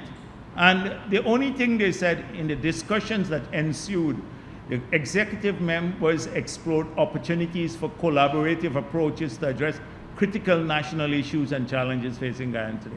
It's a photo op. We are not into that photo op. Now, the AFC met with APNU in New York, but they didn't put a picture there. They put a picture with ANOG. I wonder why they had to meet in New York. And two, who actually had the meeting? And so then PNC, so AFC met with GAP again, then PNC met with WPA. And I'm thinking about all of this does not matter. For people out there, this is all, let me give you a perspective. So people call me and say, what about these people? They're meeting, they're collating, and all of that. And I say to them, you forget history. Now, not to be arrogant, but in the last elections, APNU was made up of Guyana Action Party, GAP, Justice for All Party, National Democratic Front, National Front Alliance, People's National Congress, were WPA and AFC. That's 7 parties there. Then you had ANOG, LJP, TNM, Change Guyana, People's Republic Party, the Citizen Initiative, URP. 14 parties, and then you had, I think, 2 Fed Up Party, an organization for victory of the people that contested at the regional elections. So you're talking about 16 parties that contested, and the PPP alone, and we won the majority of all the votes compared to 16 parties that contested against us. And it's not arrogance, it's a testimony to our keeping faith with the people of the country, fulfilling our promises. People look back and they saw the 5 years of APNU as an aberration, and that we are working, they needed the PP to come back into office to address their concerns. And since we've got back into office, we've been addressing their concerns, and we have grown beyond 2020. We have grown beyond 2020 now. So I say to people, we've had this before. These 1-person's party and 3-person's party and stuff like that, where you can create a party and turn the leader of the party to be the leader of the PPP. This is a serious party. We've had to work many, many years to get up through the ranks and file. Our Congress has more members, more votes. The Congress of the party has more votes, and it's only a representative sample of our membership than most of these parties get together. Some of these parties can't go to elections alone. They can't even meet the requirements to contest. That's why they have to go as a group. So all of this big hype about who meeting whom all week long and to who talking to whom, etc., does not matter. You think the Sharma's son party or the I don't know what it's called, or Keith Scott. Keith Scott, nobody don't even know maybe now who Keith Scott is, but he has a party. And the Gap, I don't know who is Gap up to now. They said he's in Parliament. I don't even know the people. So it's not arrogance, it's just that don't waste your time. Don't even worry about it. People call me all the time and say, oh, they're getting together. And I said, but we know this. The useless would flock together. The useless would flock together. They did it before, have nothing to offer the people of the country. But what I heard more is that they're pulling together some money to get Norton out of the way. So we will see how that would evolve, because I think there's a group trying to pull together money, think they can induce Norton to get out the way for another leader to contest the elections. Whether it's Norton or another leader, it doesn't matter. Who they're going to put this? Nigel Hughes, hopeless. In fact, it would be, PP would have a field day on him. I can imagine mounting the platform to talk about him. So this is, so please don't bother me with all of these things. I know a lot of our supporters, every week they contact me, what are these people doing and all of that. Don't worry, we've dealt with this before. And half of them, nobody don't even know about these guys. An hour into the press conference Anug had, they had 4 members viewing it, and one was my staff. One was my staff, and maybe some other, because I said to them, let me see what they're saying. Make notes. 4 hours into the press conference, or 1 hour into the press conference. So, please, don't bother me too much with these people.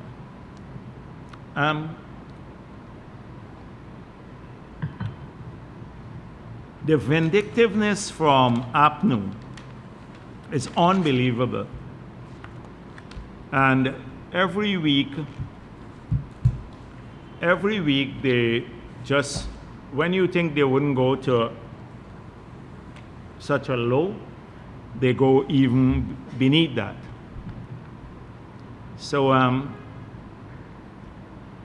So let me deal with something that has been very disgusting that they focus on. Now, you know, their first lady had a ball recently to raise funds for the many things that she's been doing. Now, the entire APNU cabal said that, first of all, it's taxpayers' money being used to fund the ball, which is a lie. Not a cent of taxpayers' money went to fund the ball. And they sought to disparage not just the First Lady, but the President and all of the people who attended, about the hollowness of the leadership class, the privileged few, that they're sycophants and social climbers and bankrupt, that it's a grotesque display of extravagance and stolen wealth and all kinds of things. So I hope that the people who went there spend their own money to go there for a cause that is to raise money for charity, that they would see what APNU has called them.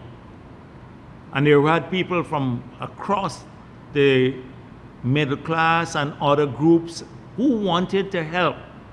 So what if in our country people spend their own money and they want to buy a fancy dress and go to a charitable cause or a suit? What's wrong with that? It's these narrow-minded people who sought to disparage everything that the First Lady has done. It's utterly disgusting. It's reprehensible. Now, if you look at some of the initiatives that we're familiar with that the First Lady has been working on. She's working, I'm not going to go into details, but she's working with the government on a joint initiative to get menstrual hygiene products to school kids. Well, children in our schools, in high schools, who are menstruating. It's called the Menstrual Hygiene Initiative. This is a great initiative. The government puts up probably about half of the money, and she, through her charity and her fundraising, comes up with the other half. But this is to help over 30-something thousand people or children in school who need those products, that they don't have to buy them. If they need them, they don't have to pay for them. They should be happy about this. Secondly, she works on the Adopt Orphanage Initiative. They've done work with 15 orphanages already. Thirdly, a program for people living with disability and helping them, assisting them, training, a whole range of stuff, even for housing some of the people, or assisting with housing. Support for the National Beautification Program. So funds come from the government, but they also utilize some of the funds they raise. And then a program to support vulnerable women. These are several initiatives that the First Lady is working on. And you have the APNU people, some of them, the sick ones, who are running down an initiative where not a cent was spent on the ball, but to raise funds. This happens everywhere in the world. People could afford it, buy a ticket, and they know that it's for a good cause. The money goes there, and the money is then spent back on these initiatives. It's not government money, but they begrudge this. They begrudge this, and these are the low lives of our society. And all week they've been talking nonsense about this. It's disgusting, and I think people should stand up to these people. and also said, oh, we spent a lot of money on and not giving the public servants the money. The money is going there to fund the ball and not giving it to public servants. I see some of the crazier ones. You see, yeah, I wouldn't even mention their names. I wouldn't even mention their names, but they come mainly from APNU and the AFC. But something is it because went sick in the stomach when I saw some of these people doing this, and they were in government, and they were busy hustling the money for themselves. In fact, a lot of these initiatives might have been funded from under APNU, from taxpayers. So that's what they think, that in this case it was funded by taxpayers too. So it's something that I wanted to address.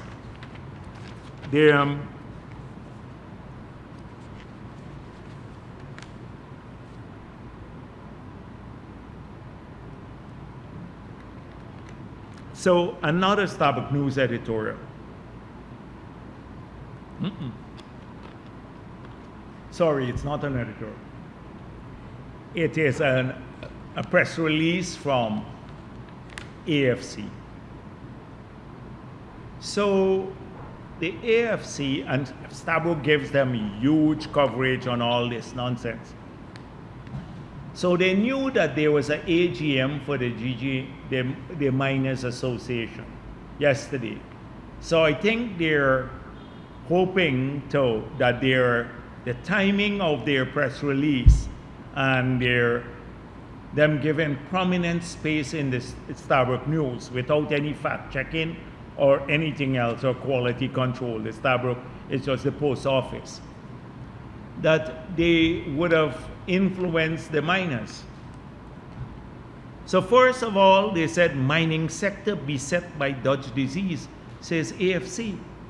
And I'm still trying to figure out who advised them about this Dutch disease and what they mean, because it is one of the BS word that I've been using. I don't understand how they come up with mining sector beset by Dutch disease.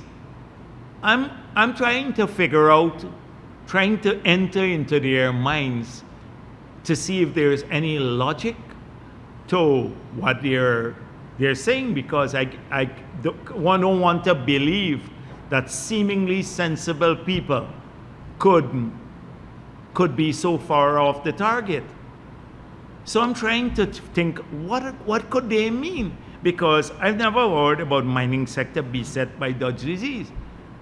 So then down the article, they're talking about lower production, somewhere about production. And I may agree with them that what you've had is a problem with compliance, not necessarily lower production.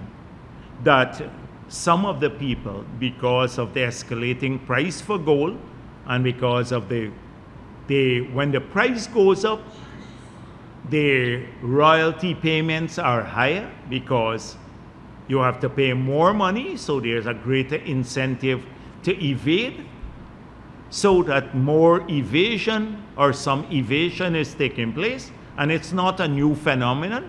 Trotman spoke about the evasion in declaration. So I might have agreed with them if they were talking about, people are not complying, and selling all the gold to the gold board that they should be selling. There's some smuggling of that, because I'm aware that the president has been reading the Riot Act to a number of people in the sectors and saying to the miners and others that there are going to be consequences to this for them. So I can understand that, but it's a far stretch of the imagination to link that to the Dutch disease. So I don't know which person advised them, but their big headline, mining sector beset by Dutch disease. So they talk about the terrible scenario and that we reduce the environmental safeguards now in the sector. So they love the miners, but we are allowing the miners to destroy the environment, which is not true. It's nonsensical, and everyone would know this. But I want anyone, they're making a play for the miners again. But the miners are very clear about the lies that they told them in 2015. Miners around the country were told they would remove all the taxes, they would assist the mining sector, they would do a number of things. The miners came out in droves, they brought out their workers from the hinterland to support APNU. I remember the mood in 2015 and what happened. So, let me tell you what we had to do when we got back in office.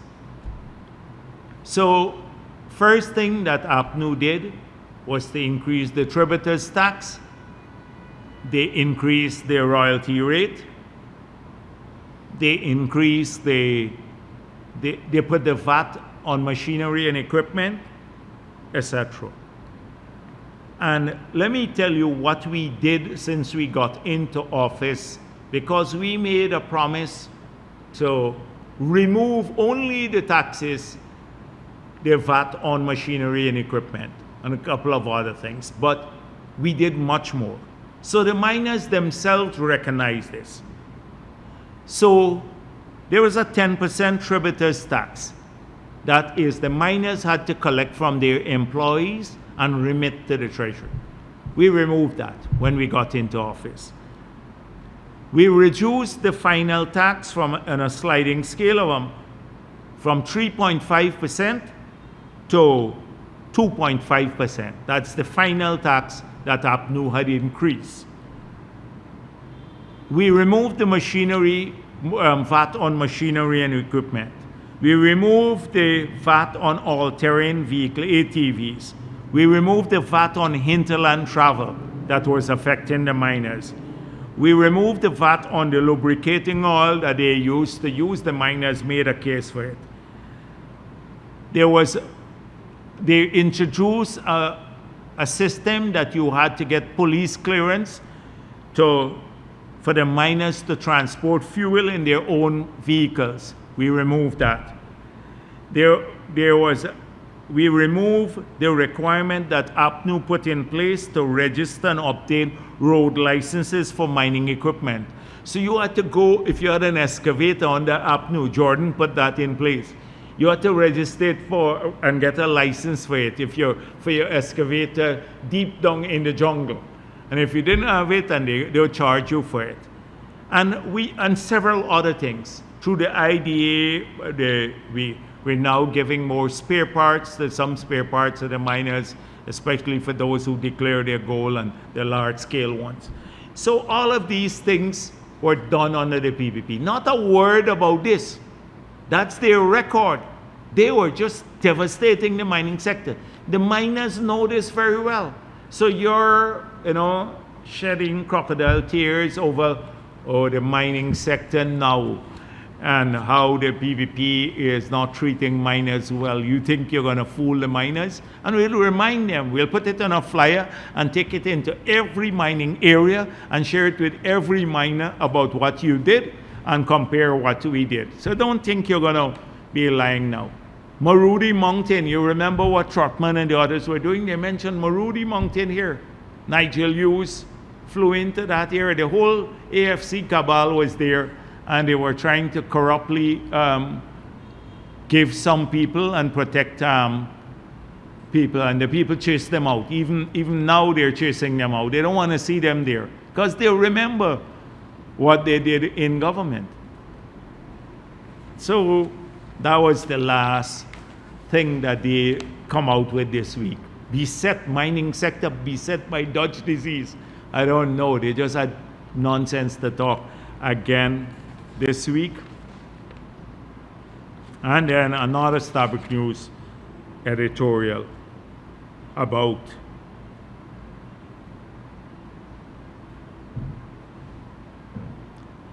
so President Ali has been going into the mining sector. Now the Starbuck News is questioning whether these excursions are really empowering these communities or they remain subject to paternalistic attitudes, still to be determined.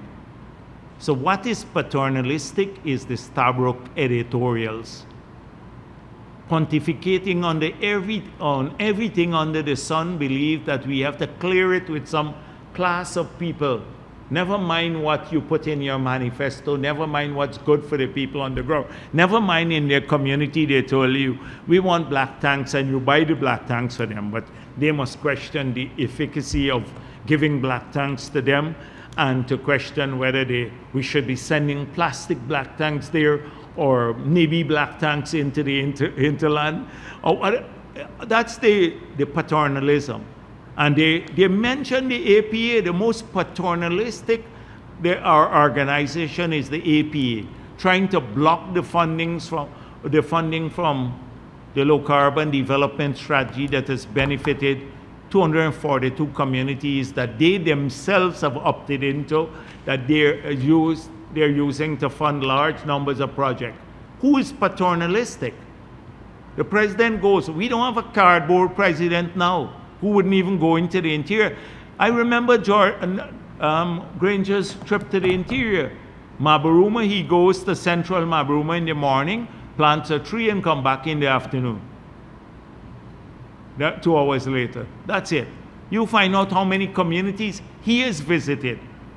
But the president's visit to the communities now has become a problem for them. This is paternalism. We must now visit. And then they talk about aloof government.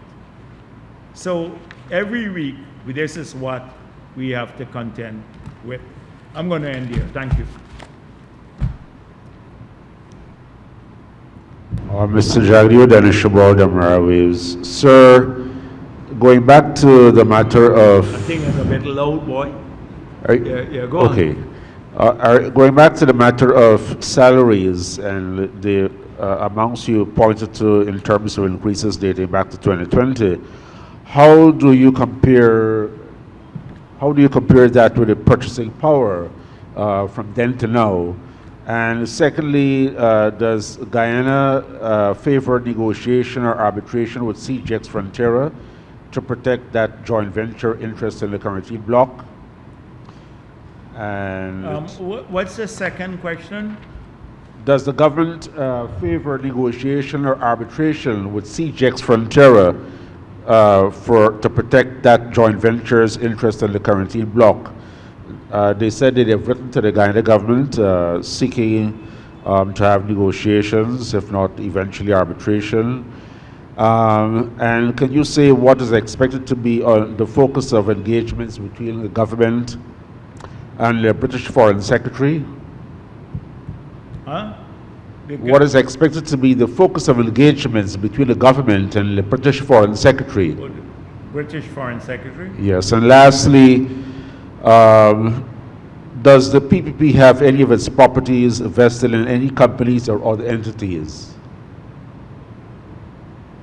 Okay. That's it.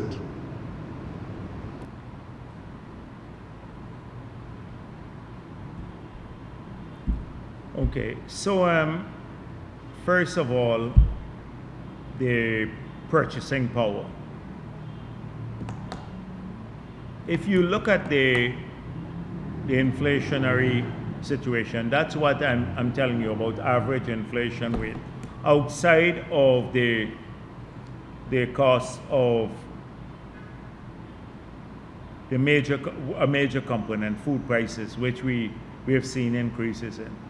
I've gone through all of the other things. A public servant paying his light bill in 2020 has not seen any rate increase in his light bill. Of course, when the light is on, I must say that, right? But the light bill. A public servant paying a water bill now, in this year, would he see a 5% lower rate than in 2020 in the water bill, because we reduced the water rates by 5%.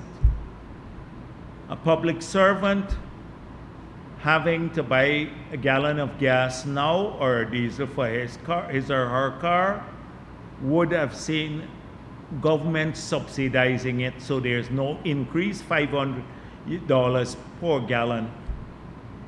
A public servant paying for internet now because we've removed the value-added tax and because we have liberalized the telecommunication sector would get 3 times the amount of bandwidth that they and data that they would have gotten in 2020. A public servant paying mortgages now on their property would have seen the same rate or a lower rate than before. So these are key components, and for the whole country. Food prices have moved, and maybe some other consumer durable, but to a lesser extent. And rent.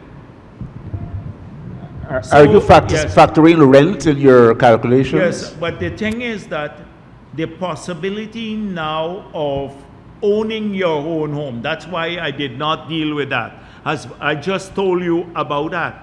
The $282 billion we'll spend on 50,000 house lots.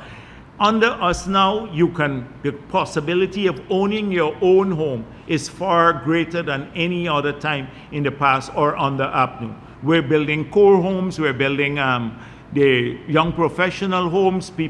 We have announced a special incentive for people who are building their own homes, low-income homes, free steel and cement, all of that they can benefit from. So and then on the other hand, there are additional benefits too. So if you had to pay to go to UG in the past, now you will get it free. There is additional benefit to that. If you had a hard time driving, I don't want to go back through the other components that I listed before.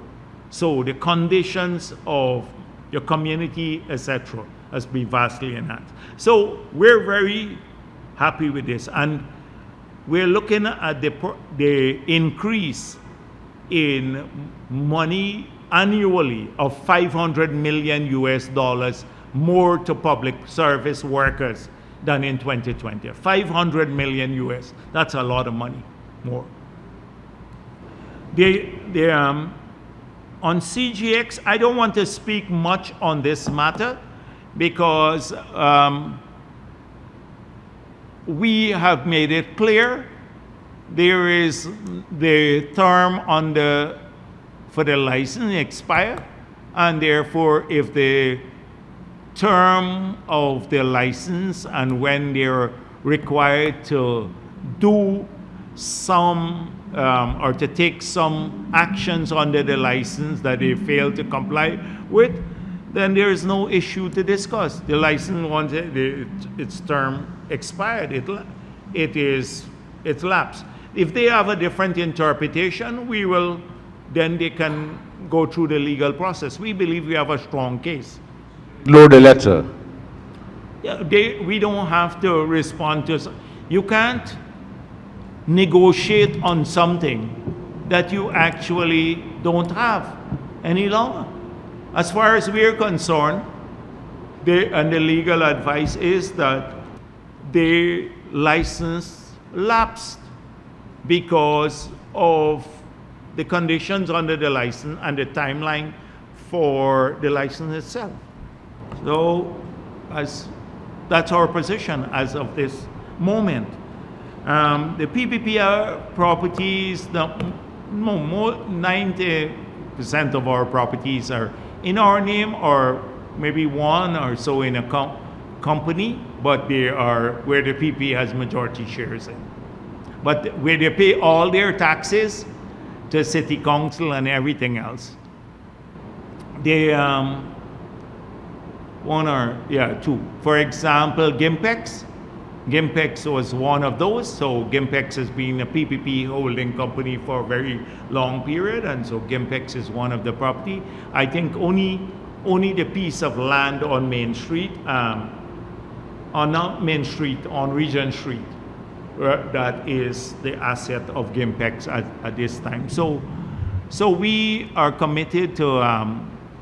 But it's interesting that you spoke about this and the APNU's blatant refusal. I saw some some engagement Their blatant refusal to discuss MICWAP and the 6.3 billion or 6.6 billion that they owe the city council, they said that's an internal matter. How could that be an internal matter? You owe the city council 6.6 billion, and that's an internal matter. I'm telling you what we have based on all of the info. I have to check with the executive secretary, but we ensure that our taxes are all up to date. And the new guy in the company is still in your part of your party? Yes, but the majority of the share is there. That's why I said. Those are the two companies. So, yeah. Good afternoon, Kim King for Reuters. Vice President, can you confirm that the government has received a letter from CGX beginning a 60-day period during which you need to negotiate before you could potentially go to arbitration? CGX said in a release today that it has sent the government a letter. And our lawyers will deal with that. I have not seen the letter, and our lawyers will deal with that. Yeah. Has the government... And you know my views on CGX. I will not repeat those. Yes. And we have to check whether they... Anyhow, let me don't say much more because it might end up in court, but we're not worried about it going to court. No, well, you've made the comments that you've made in the public realm, but has the government formally communicated to CGX that their license is over and done with? When your license expires, do you have to get a formal communication from the government? If it says 2 years your license is approved for. If you don't get an approval for extension, that means consistent with the law of the country, it's done. So, but I'm not going to litigate this in the public domain. Our lawyers will deal with that. But CGX has a track record of particular behavior. Are you happy with the results of the first auction and how things have played out? I've gone through this 100 times before. I said that it was the first time we went to a public auction, that there were several things at that time that would have, if we had in place, would have probably yielded better results in the auction. And these included a fixed or a new PSA, that's number one. 2, a new Petroleum Activities Act. And 3, seismic studies. You would recall when we went to auction, we made a commitment that in the first 2, we would, in the course, before we finalize the auction, we will make those available to the companies that were going to participate in the auction. It took us a long time, given their complexity, to finalize those 2 seminal pieces of policy, and resulting in us having to postpone or extend the completion of the auction several times. Now these documents are ready. So in the next round that we plan to hold sometime in the future, where these would be available upfront to the companies that want to participate in the auction. And thirdly, since we had gone to the auction with very limited amount of seismic data, we are hoping now, I think we have gone through the process already. We have received bids from several companies that have made proposals to do seismic studies, and then at no cost to the government, and then we share the benefits of the purchase of that data. But that would allow us in the future to go to auctions with a bank of data that would be available to the companies to make more informed decisions as to the potential offshore. And so those three conditions, I think, will help future auctions to get better results. Okay, and so you don't want to say a general timeline for this auction? No, we're very conscious that we are going to be approaching elections next year, and let me say, I see this big flurry of activity. They have a whole year more to wait and a long period more. So some people get burnt out too. You know, some of these parties, they jump up a long time as though elections are next 2 months. It's going to be towards the end of next year.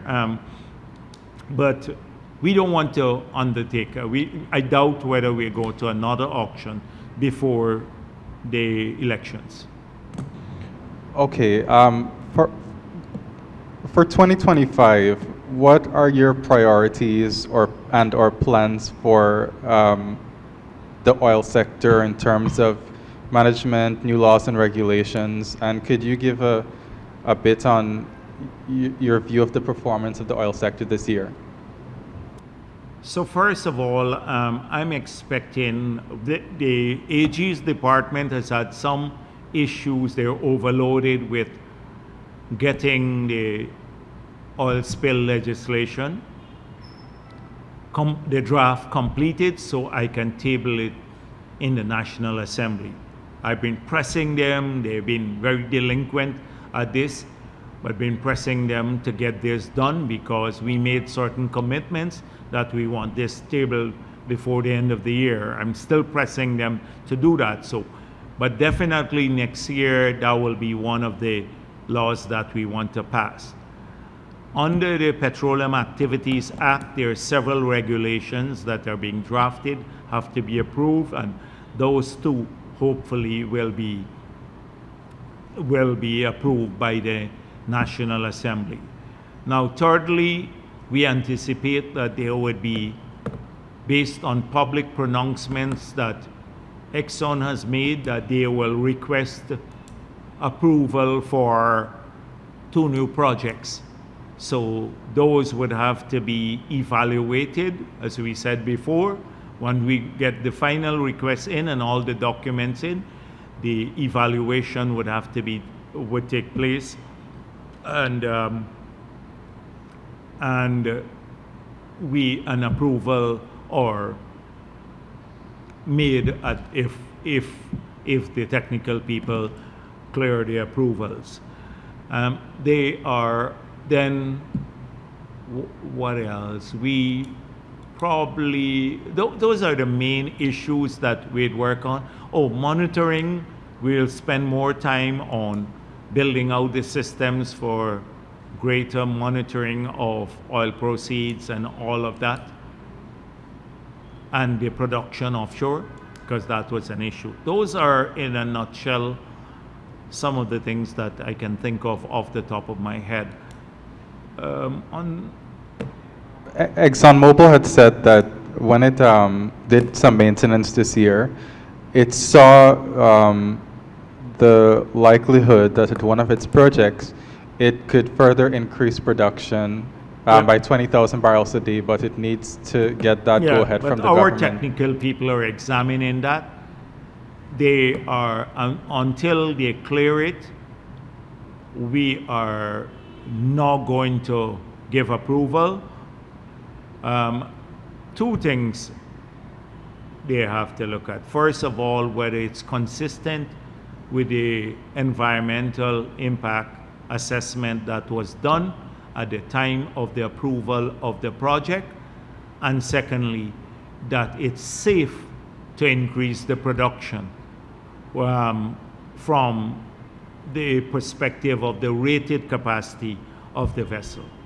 So those are the two parameters. We have to get assurances from the technical people that those conditions are met before we give approval for those. That's what I spoke the last discussion I had with the minister. We had to assure ourselves of those two Okay, that but those two conditions are met. regulation to ensure it's safe and so on, is the government's policy still that it wants to maximize extraction? Yes. Well, that is a generic position. That's a generic position. It doesn't. If that's our generic goal, that's the broad position. It doesn't mean that we're not going to do due diligence to ensure that to achieve that outcome, we are not doing it safe. We're not doing it safely, and we have to do it safely. And so, yes, we want to maximize production, but we're not going to do it at the expense of safety or the environment. Performance of the sector this year and your work managing the I oil will sector deal with this year. that at another time, and I suspect the minister should really deal with that. That's his portfolio. I just deal with like more oversight. And by the way, last week I think it was the Kaichur News that asked me about whether Exxon has been written to in relation to the second audit. And so I've seen the letter that went from the minister sometime in November to write Exxon about the audit and its findings. That's the second audit.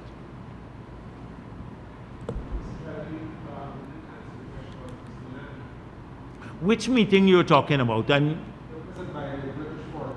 Oh, okay. I'm not briefed about it, but I suspect in these things, at the end of the visit, you will get a chance to talk to him, and Todd will tell you what it's all about. Often these things are about, they're about enhancing our relationship.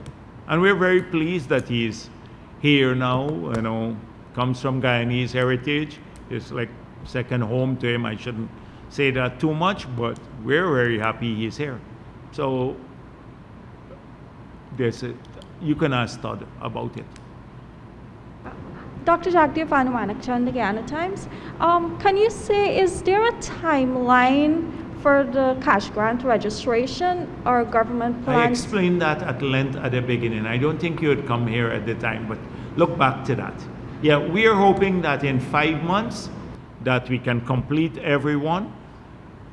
Registration alone, that's what I'm trying to. Are you going to do the distribution simultaneously? Right, simultaneously. So the issue is that, like we did with Region 9, so we completed the registration, the checks are cut now, they do the verification, the checks are cut, they will do the distribution. So that will continue. So as we complete the registration, we would also do a bit of this, right? And Per region? per region, yeah. Okay.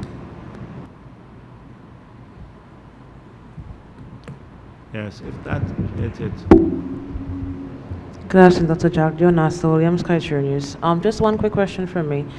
Other oil-producing countries have implemented windfall tax to benefit their people, and here in Guyana, since Exxon produces 650,000 barrels per day at an average price of $55, everything above this is considered windfall.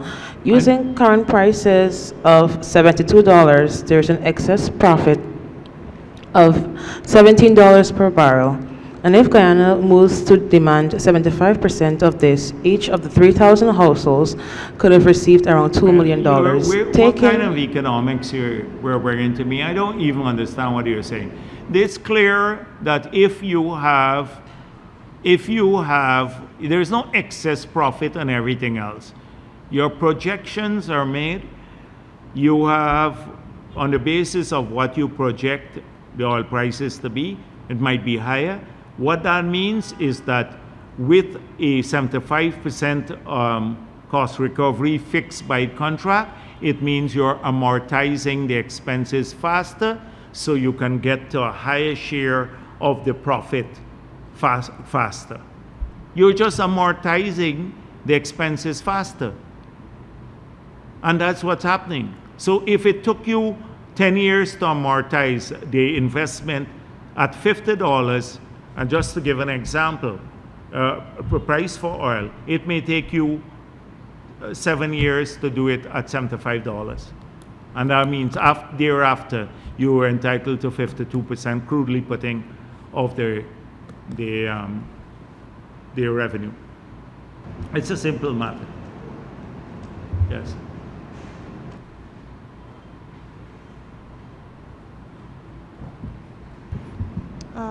Cassie Henry, DPI. Dr. Jagdeo, coming back to the cash grant distribution, I know distribution has begun in Region 9, but can you say specifically when this month we can expect to see it commence for the other regions? So the next region should be Region 1, and then I think Region 8, and then 4. So, and 7, I think they're doing registration now, and 4. So we are hoping to get all the checks cut in the next few weeks, as many checks as possible, and the distribution started. But as I said to people before, it's not like a straightforward thing. As we register, we'll cut checks, we'll distribute, everyone will get it. It's just a matter of time. So people got to also make sure that we don't do an APNU thing, like that we just want a payout, and then the payout just, the wrong people get money, or they get it twice, and then it becomes the whole exercise becomes blotched in corruption or in misappropriation. We don't want that to happen. We want every Guyanese over 18 to get the money, and we'll provide the opportunities for them to get it. So it's just a matter of timing. Okay, thank you very much.